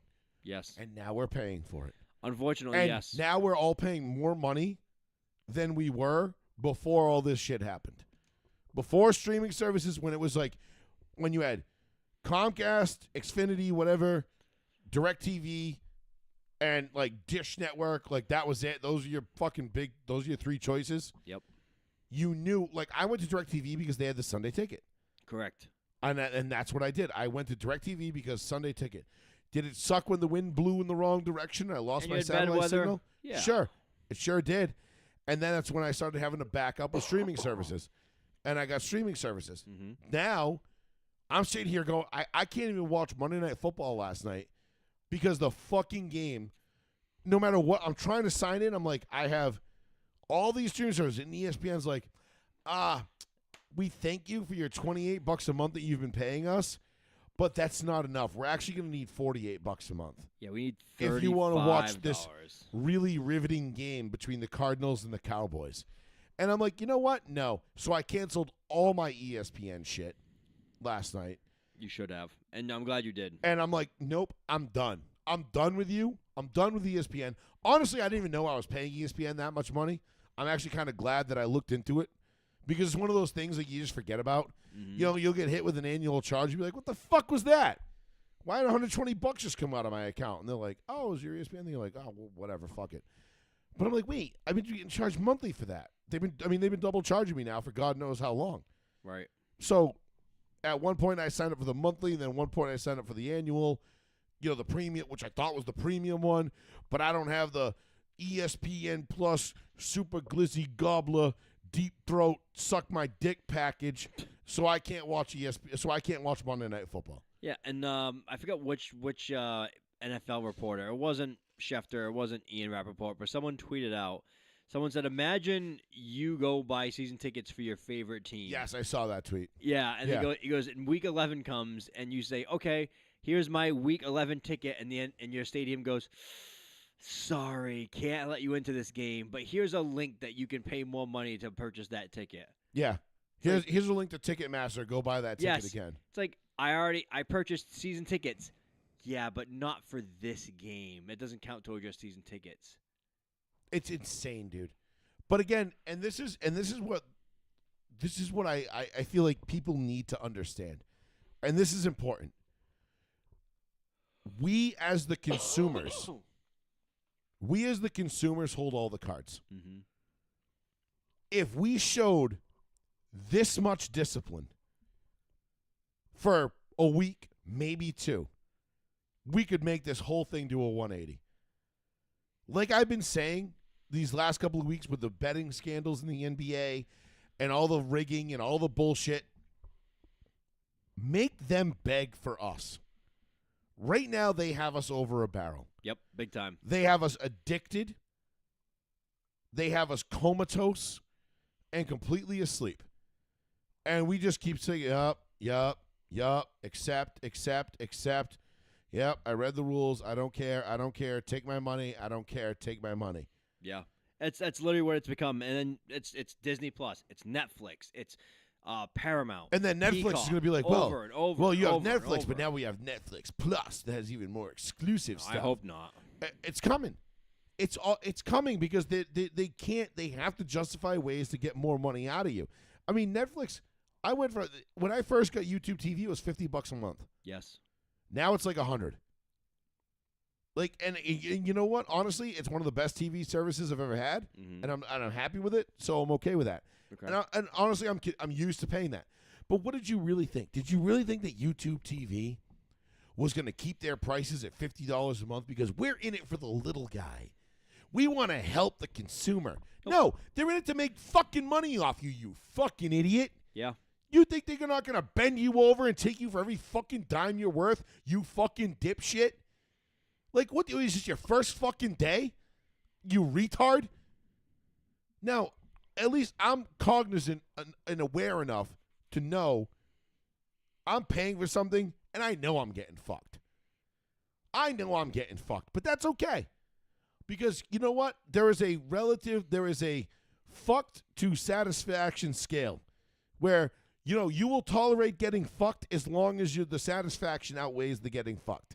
And it depends on right now, what it is. Right now, the NFL and live sports, because that's honestly the only reason I have television. Yeah. The only reason I have TV is for live sports. That is enough for me to pay for YouTube TV and buy a Sunday ticket because I want to watch the Broncos. Okay. Okay, so I'm willing to get fucked to the tune of, call it, $130 a month. Damn. Okay. With Red Zone, Sunday ticket, and YouTube, spaced out over the year. Mm-hmm. $130, $140 a month, whatever it is. I'm willing to get fucked that hard to watch my team every single week. Now, when that price continues to go up, Mm-hmm. I don't know what my breaking point is going to be, but there will be one. I had one with DirecTV. Oh yeah. And I mean, I've had one with everything else. I'm pretty much at my breaking point with Comcast, but that's just because I've been with them for so long. And you can't get anything else. You can't get anything else, but they just keep inching it closer up every year, or every contract. And it's like, how much do I really need you? Exactly. You know what I mean? I really don't need anything except internet. But then the thing is, they kind of force it down your throat. but you cancel the TV, and then the price of internet goes up. Exactly. So they get you one way or another. Exactly. They're like, well, if you just cancel TV, we're gonna increase your internet by like 40% because you're getting a discount on internet because of the TV. It's right. Like, okay. Go fuck yourselves. That shit needs to fucking, like, people talk about like free healthcare for all. Fuck that. Free internet for all. If we're gonna subsidize something, I'd rather fucking subsidize internet. Yeah, I mean, the robots will be doing surgeries in like no time anyway. So I watched that one YouTube video from like 2004. Where it was like the robot like with the grape, like moving the skin off the grape. Oh, It's like a 17-minute video, and it's just like you can't stop watching it, and you're like, why am I watching this? It's not even that interesting. It's like it's very interesting. You're like, holy shit! It's removing just the skin off the grape. Yeah, wow, that's crazy. But last night, I feel like was a tipping point. I didn't watch because any there of was a lot of I didn't. Oh, well, actually, you know what I did? I did what every good red-blooded American should do. Oh, what? And I stole it. What's his name? Butler. It played on the Patriots and the Colts. He's on the Pat McAfee show. Oh, Darius Butler. He's like, I had to give my phone AIDS to watch the game. No, you know what I did? I went over to Twitch, and I found people that were just streaming it. Oh yeah. I don't understand how they get by it. Well, they would get shut down. Yeah. Midway, at some point, and then once the stream got shut down, you just go back to the main, like hit back, and go back to your search results and find another one, and another one, and another one, and every time one got shut down, you just keep going to another one. Huh. And you know what I missed? Absolutely nothing. I missed the Cowboys getting their fucking dicks kicked off by Jacoby Brissett and the Cardinals. Not that intriguing. Don't fucking care. So what was the final score of that game? 27-17, I believe was the final. Wow. But it wasn't even that close. It wasn't even that close. Then because Jerry Jones meltdown today. You know why, Sean? Because the Broncos broke the Cowboys. We broke them. Because that's what we do. It's awful. We are a breaker. We're like what's her name from Game of Thrones? We are the breakers of chains. Breakers of chains. It's Daenerys. Yes. But instead of your chains, we break your will. Because that defense hits. So let's talk real quick about my Broncos and that Texans game. Now, did you watch any of that? Did you catch any of it? The Broncos and Texans game? Yeah. I only get to saw. I only get to saw. That sounded terrible. I only got to saw the fourth quarter of it. I didn't You get only got to see, not get to saw. Wow. It's been. How long are we into the show? Hour and 36 minutes. No, it's not. It's not. Your Well, fault. It's we're just- right about where we said we were going to fuck off. So. No, it's not you. It's just it's exhaustion kicking in, and my brain is just like, bleh. My brains, they're melting. But I The Broncos Texans game. Yes, at the very end. So I did see C.J. Stroud get hit, and I didn't think the hit was that bad, and he got knocked out, and I was Yeah. like, so in a rare moment of clarity, Ron, the ref. Oh my God, Ron Torbor, the black dude, the old black dude with the glasses. yeah, I don't like him. I don't trust him at all. He's been around forever. Yeah, if someone was gambling, it's that fucking dude. Facts, big facts. Because I was Big like, facts. every time like something suspicious is up, he's Hang on, like, I'll tell you those. he's like, words. flag. And like, he's not even doing the like. I don't know all the penalty flags. You know all the motions you do with your hands. I feel like he just makes up a hand motion. You know what I mean? He just started making shit up as he goes. Yes, like he fakes sign language as the flags. Let's see. Box score. Officials. Ron Torbert. That's it. Ron Torbert was his name. I'm fucking tagging the FBI and all his victims. He's the head official. So, in a rare moment of clarity for Mr. Ron Torbert. So my boy, Abrams Drain, who's filling in for the injured PS2, comes in and puts a motherfucking hit on CJ Stroud. I mean, a fucking hit. Legal hit. Chest, shoulder to chest. And Stroud slides late. Very late. And his head bounces off the turf. And he gets fucked. I mean, he got fucked up. That was a fucking hit. And he got fucked up because of it. And you know what? You know what I say? Good. Maybe he'll knock some sense into him. Because you know what? No. Because you know what I want? Because honestly, if the NFL, and I said this, I put this on Facebook, I think, right after this hit, or on Twitter, I forget what it was. If the NFL actually gave a fuck about protecting quarterbacks' health, they would get rid of the quarterback slide. Yeah, it's a bullshit rule too, because those guys like do this at the fake side. They go like, and they just keep going. Or like Pat Mahomes did against the Bills. Yes, the where fake he slide. tried to bait the guy into the late hit, and then threw the ball and got fucking tattooed on his way out of bounds, and gets up going like this, and the ref's like, "Nah, dude, like you invited that. Like we're not calling that anymore." Good. And yeah, good. Good is right. Good is right. Because watching the Bills absolutely fucking kick his dick in on Sunday was the best part of my It afternoon. was only one score. It was only 28-21. But it wasn't that close though. I feel like the Bills were never out of that game. I mean, never out of control of that game. I mean, remember, Josh Allen owns Pat Mahomes in the regular season. In the regular season. Posey, totally different story. But to my Broncos, John Abrams Drain puts the fucking boom down on C.J. Stroud, knocks his ass out of the fucking game. See you later. You're out of here, bro. Deuces. You out. The second they did that, at no point did I ever feel like Denver was going to lose this game. Mm-hmm. And the Texans go up. I think the Texans kicked 5 field goals. And I think it was 15-3 at one point. Jesus Christ. And I'm like, I don't care. Like Davis Mills ain't beating us. Ain't happening.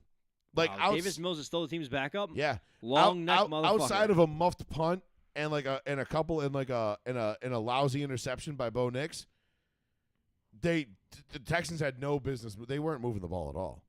Like they had a couple of big plays, but that was it. The best part, the moment I knew we weren't losing that game, was when they got down on the opening drive. They got down to the 1 yard line, 1 inch line, and they went and we stuffed them three runs in a row. Drake Greenlaw and Talanoa Hufanga's presence on this Denver defense. Well, Drake Greenlaw was elevated phenomenal when you guys signed him. They are green, but it was Greenlaw and Hufanga that made that stuff happen, and they fucking put it right back in the Texans' face, and I fucking loved it. So, for me, I never felt like the Broncos were going to lose this game. It was just a matter of how we were going to win it. I'm like, what? Well, what? you were texting and saying you had a hard time struggling to score, and then the end of the game came, and I was like, oh. Well, we were struggling to score. I mean, the Texans had the number 3 ranked defense in the league. going into Do that they? game. I believe points allowed, they were number 3, yeah. It doesn't feel like that. They're a really good defense. Like a really good defense. They've got it. That's the one thing they've had. Points game. Actually, they're number 1 in points allowed. Wow. So How are they so ass? points against 15.1 points per game, number 1 of 32. That's with this week's result, because they held us to 18. It's not like that we didn't go down there and put it on them. Right. But again, this is why when people ask me like, oh, who do you think the number 1 team in the AFC is? And I say it's Denver. It's either Denver or Kansas City. Now, Kansas City can go one of two ways over the next couple of weeks, because I feel like Kansas City is kind of like they could be on thin ice with a brick backpack. Mm-hmm. But when you look at this Denver game, they went up against the number 1 scoring defense in the league, and they were able to put 3 more points on the board than they're off. So Denver is finding ways to win games. Like, oh, okay, you got the number 1 offense in the league, Dallas. That's cool. Yeah. We're gonna hang 40 on you. Can you keep up with that against our defense? Absolutely not. Not a chance. All right, Houston, you got a ballin' ass defense. Can you do more? Can your offense do better against our defense, or our offense do better against your defense? Our offense found a way. Right. And that's why I think Denver is the best team in the AFC, because they keep finding ways to win games that don't necessarily, they're not the same. That's what makes you special, though, at the end of the year. You got to just continue it into November. I'm sorry, into the playoffs, though, into December, into exactly. January. Now, again, and this goes back to what we were saying about the Patriots and earlier on. You know, I'm not saying that Denver's unbeatable, that they're going to win the Super Bowl. Do I think, right now, gun to my head, do I think Denver's going to the Super Bowl? Absolutely. I think they're the most complete team in the AFC. Right now, my Super Bowl pick, Rams-Broncos. And I'm saying it right here, November 4th. I'm picking the Rams and the Broncos to go to the Super Bowl right now, because I think those are the 2 most complete teams in the NFL. I don't know who I want from the NFC to go. I don't know. Well, I don't know who I want. It's not a matter who I want. No, I'm looking at the Rams from a offense that complements the defense kind of standpoint, and that's what we have in Denver. And yeah, I know the Seahawks are good. I know the Niners are creeping. I don't trust the Seahawks. But yeah, right. Sam Darnold and Matt Stafford. Yeah. What do you really? Is this a conversation? I'm taking the Rams 10 out of 10 times. I said the Rams were probably the best team in the NFL. I think when they lost to Philly, I said I thought they were the best team in the NFL. I still think they're one of the best teams, if not the best team in the NFL. Correct. I think it's them, the Broncos, the Eagles, and the Chiefs. I think those are your big 4 right there. I think those are your 4 teams that you really, if you're seriously watching the games and you're seriously paying attention. And the only reason I put the Chiefs in there, and let me be frank about this, the only reason I'm putting the Chiefs in there is because of their past history. Well, I'm giving well, them yeah, I'm of giving them a course. little bit of leeway, because it's like Tom Brady and the Patriots. We saw when Bill Belichick and Tom Brady looked like they were down and out. We're like, oh no, they're not even close to down and out. Right. The experience. We know they're gonna. they're gonna go on a run. They're too good. And guess what? The last thing we would want is the Chiefs to kind of mill around 500, 9-8, 10-7, and then get in the playoffs and catch fire. Look, even the Chiefs at the end of the Buffalo game, it came down to the last play of the game. It always comes down to the last play with Kansas City. They're good. They got a great quarterback, a great coach, and a very, very, very well-coached unit, and an outstanding defense. Okay?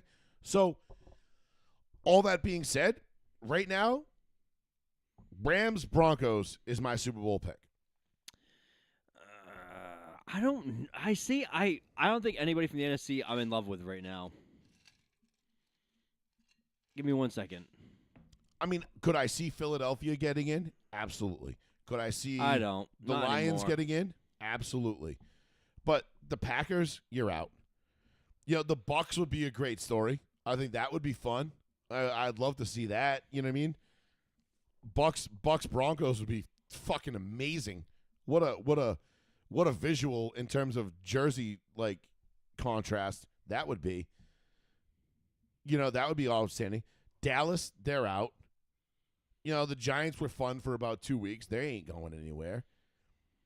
I think I already said the Packers. They're fucked. Yeah, they're still up there though. The Seahawks, they're not for real. The No. Niners, I think, are just still like hanging around. The Niners, I could see they could go on a run.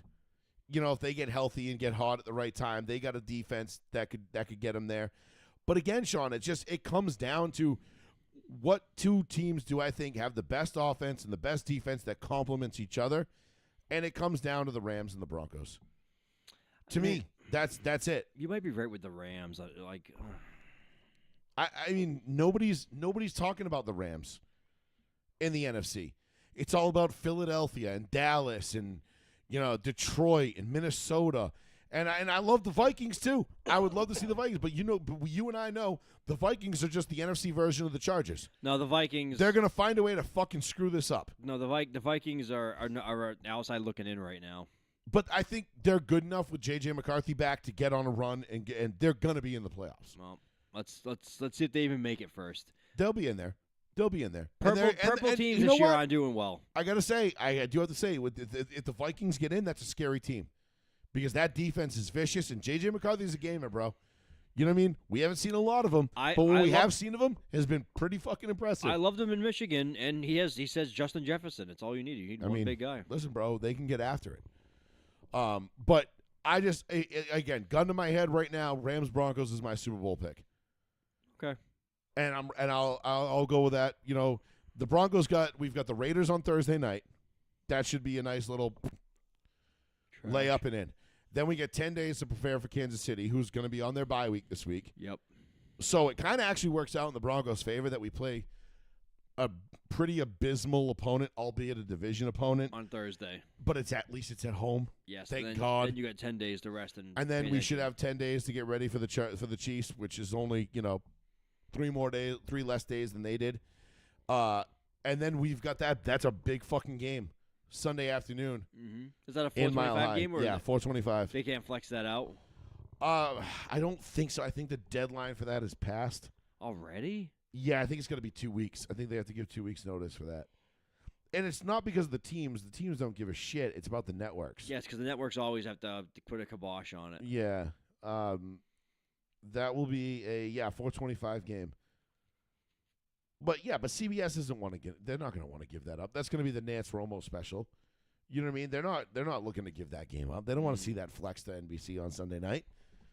Because that week, let's see who's Sunday night that week. That's the question. That is let's see, week 11.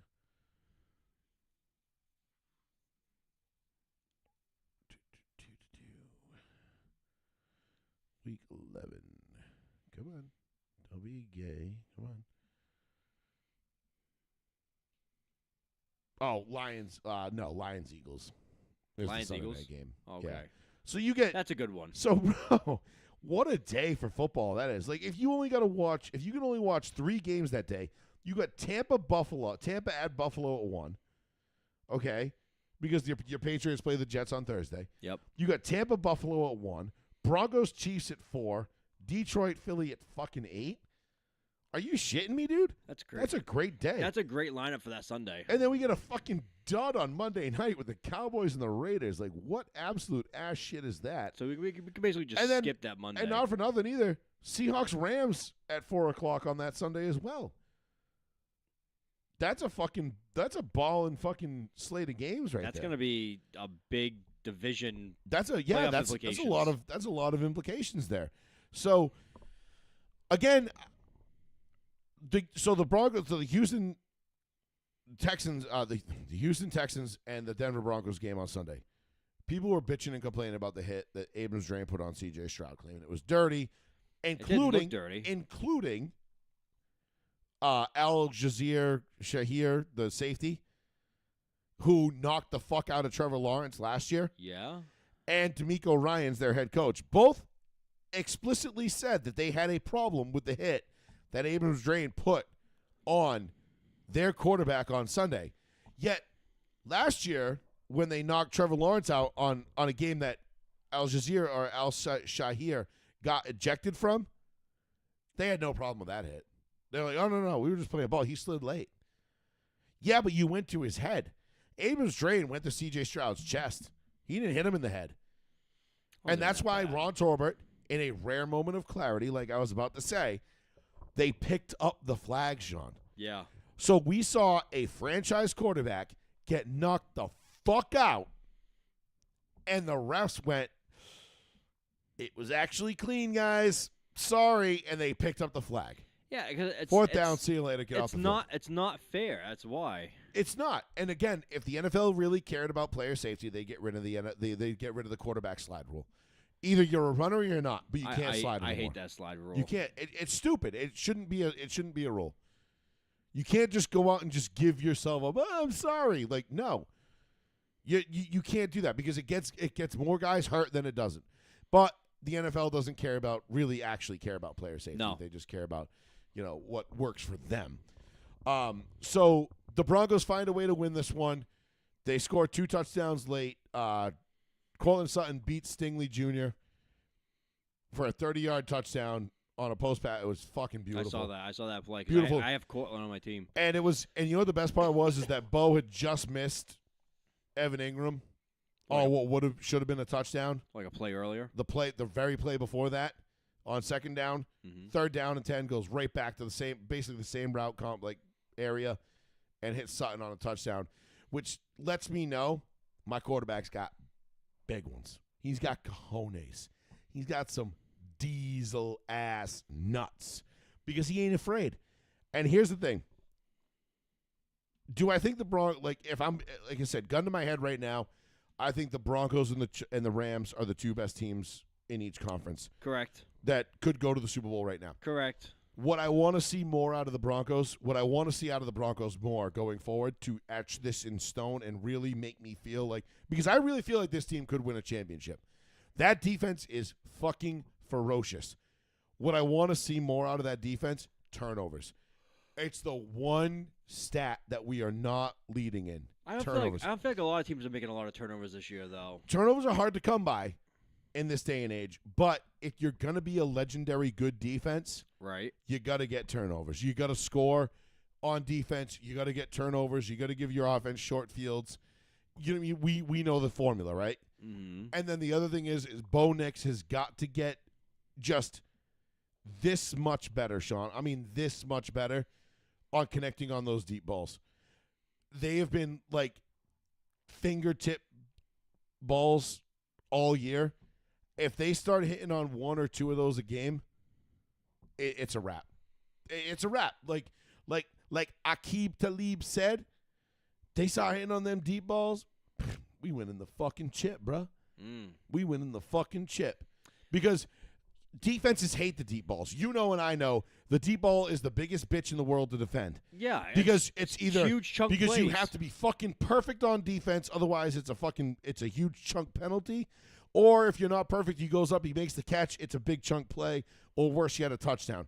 So you've got to when you have a quarterback that will force the ball, that will push the ball down the field, it puts defensive backs in a bad spot. Defenses hate that shit.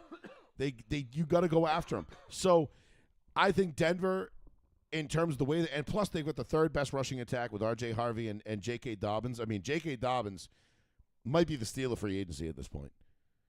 He has absolutely been. Was he at 1,000 yards already? He's no, not that close, but I don't think he's there yet. You sure?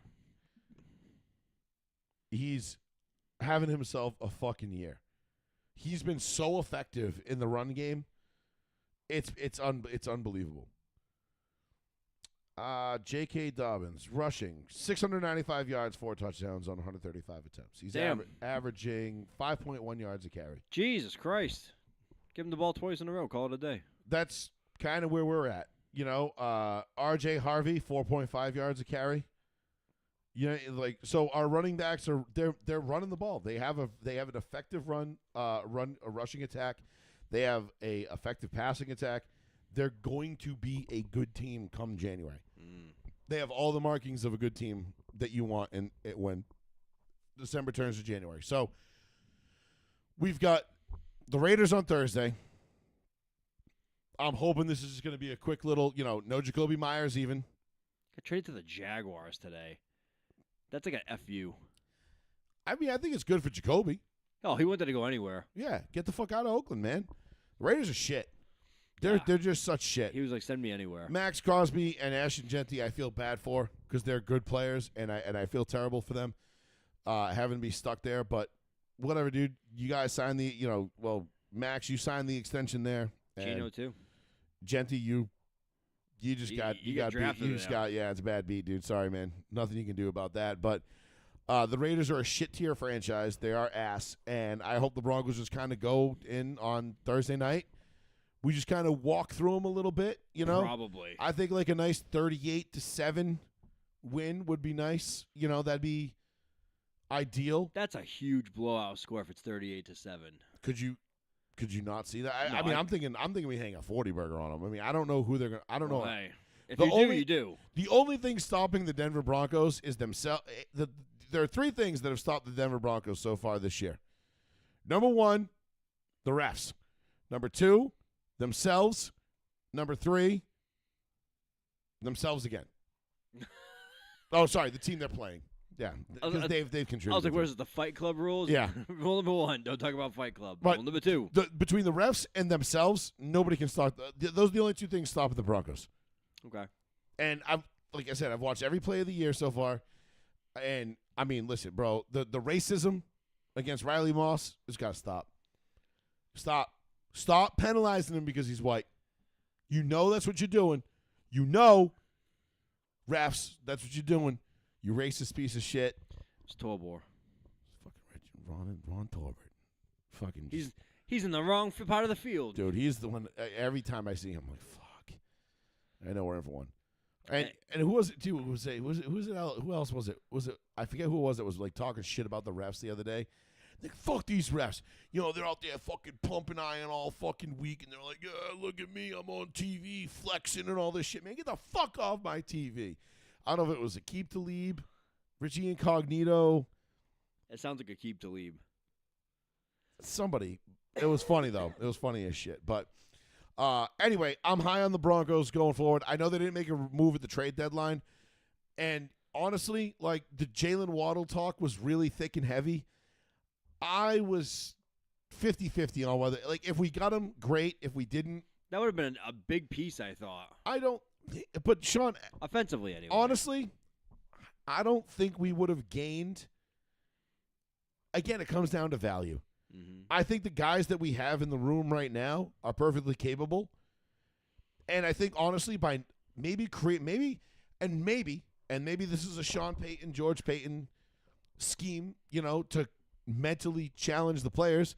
Maybe they created all this noise about them getting another wide receiver and bringing somebody in to help motivate some of these younger guys in the room.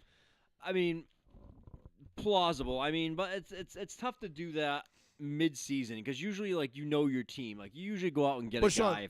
Sean, what do we know about wide receivers mid-season trades? They usually never work out. They almost never work out. Amari Cooper. Amari Cooper's just one.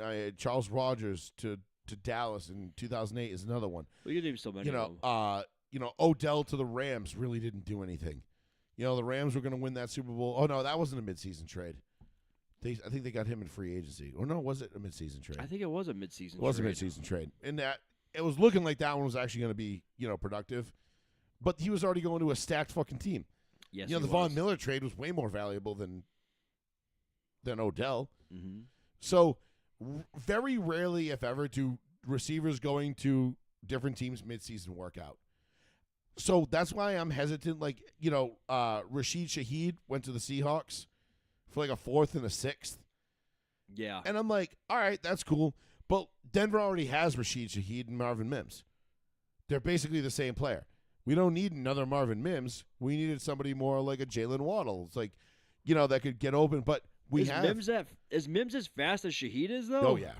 Is he? Oh, yeah. Mims is a blazer, dude. Okay. Mims is a blazer.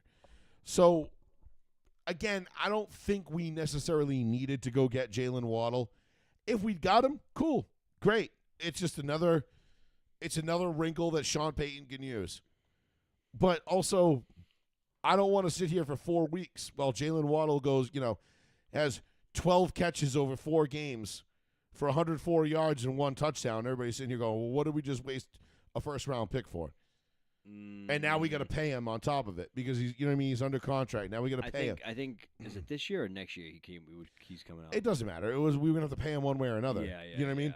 So, like, what are we really talking about here? So the asking price from the Dolphins was probably insane. So I'm fine with them saying no. I trust George Patton and Sean Payton to do whatever it is that they've been doing because it's been working. Right. And next year we get the albatross off from around our neck with the Russell Wilson contract, and you'll have a big amount. We can go out in free agency and hand pick guys. Now, people say like, "Oh, but you have an opportunity to win a Super Bowl right now." Yeah, but Jalen Waddle isn't going to make or break that.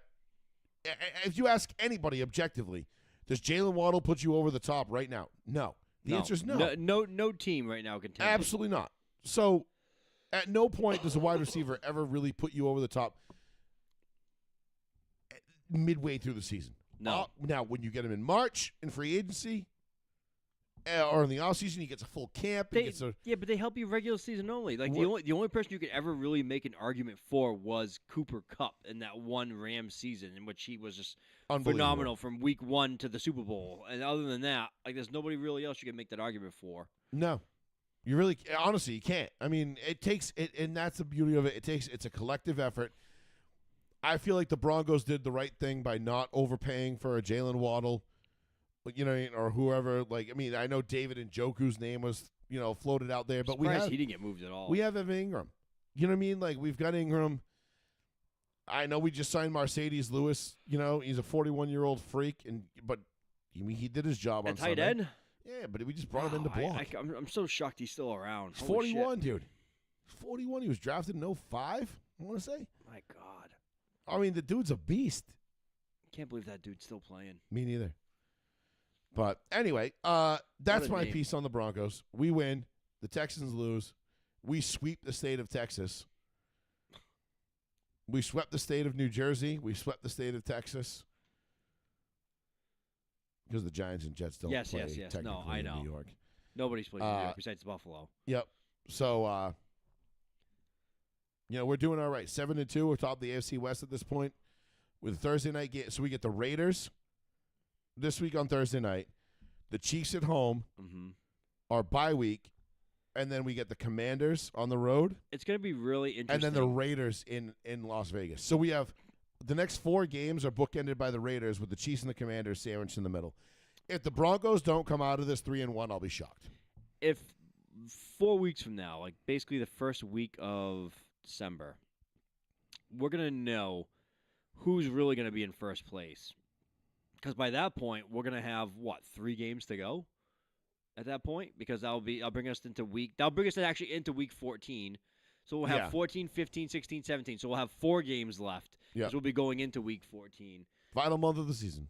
Which sucks. I hate that. But it's, we'll have exactly an idea of exactly. But we'll know. We'll know. I mean, and a lot of this comes down to health.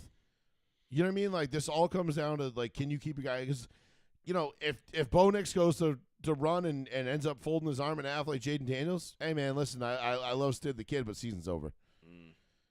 Season's over, man.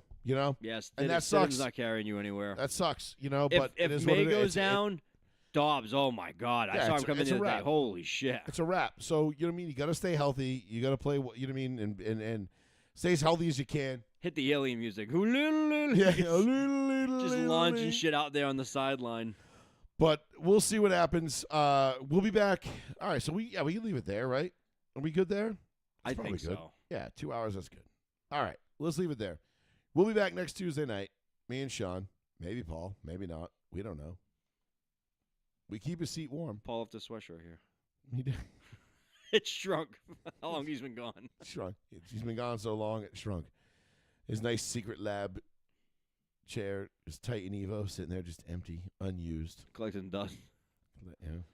But we'll be back next Tuesday night. Sean and I, maybe Paul, maybe not, to discuss all things week, 10? Week 10. In the NFL? Holy Jesus shit. Christ. Because that's all we'll have next week is the NFL. There's no more NASCAR. There's no more MLB. We have basketball that no one cares about right now. Cool, great. Don't care. The Lakers are 6-2, and I haven't watched a single game. Not even a minute. It's not fun right now. It just I don't care. It's fixed. It's rigged, and I'm not watching it. Everyone is just like the games like this, like if you watch the games, the stands aren't even filled. They're Good. And I hope they stay that way. Again, because we Expensive. as the consumers need to understand that we hold all the cards. Yes. If we show just this much discipline for a week or two, they will have to beg for us back, and then we will get to dictate. Yeah. You know, that's why I want like the NFL to come crashing down. I really do. Like if there was no football for a year, I would be so happy, because then they would have to beg for people to come back and watch and be like, good. I don't want to see no motherfucking Thursday night football. I want Sundays and Mondays only, and the occasional Saturday in late December when college is over. Okay. That's it. Go back to the way it used to be. Yeah. Football should remain a novelty. Because if you have it every night of the week, it's not fun. Then it becomes Right. like the NBA. Yes. Then I don't care. And I don't Sunday, care. Monday, Yeah. Thursday, sometimes Friday, Yeah. sometimes Saturdays. I don't give a shit. I don't want to watch it. I want to watch it one day a week. You know what I mean? I don't want it to budget like it's I have to budget my time enough now to, for just life. doing stuff around football. Oh. My whole work schedule is catered to the NFL season and and NASCAR. Sundays. I have Sundays off. Sunday's my day. I need Sundays off. That's it. I build my life around that. Yeah. I don't want to have to build, I can't build Thursdays, Fridays, and Saturdays off around that either. Like, Right. I got to pay the piper at some point. Right. So, I get it. They're trying to fucking reach out to as many people as they can. But no, fuck you, man. Shrink the game. The game was better before every fucking asshole I knew was in 13 fantasy football leagues and thought they could talk shit to me and tell me about how, oh, you're just a fucking hater, bro. The Patriots are fucking good. No, they're not, dickbag. No, they're not. They have a good record. They're not a good team. There's a difference. Learn it. And if you don't, you will eventually. But you won't come back to me and tell me that you learned your lesson because you're a little bitch. Anyway, that'll do it for us. Joey Fats Radio, row one, seat one. For Mr. Betancourt, Plizzy, who couldn't be here tonight, and myself, Joey Fats. We'll be back next Tuesday night right here on the one, the only, the New Bedford Guide. We appreciate y'all, and we will catch y'all next Tuesday night. Peace. Drake Bay MVP.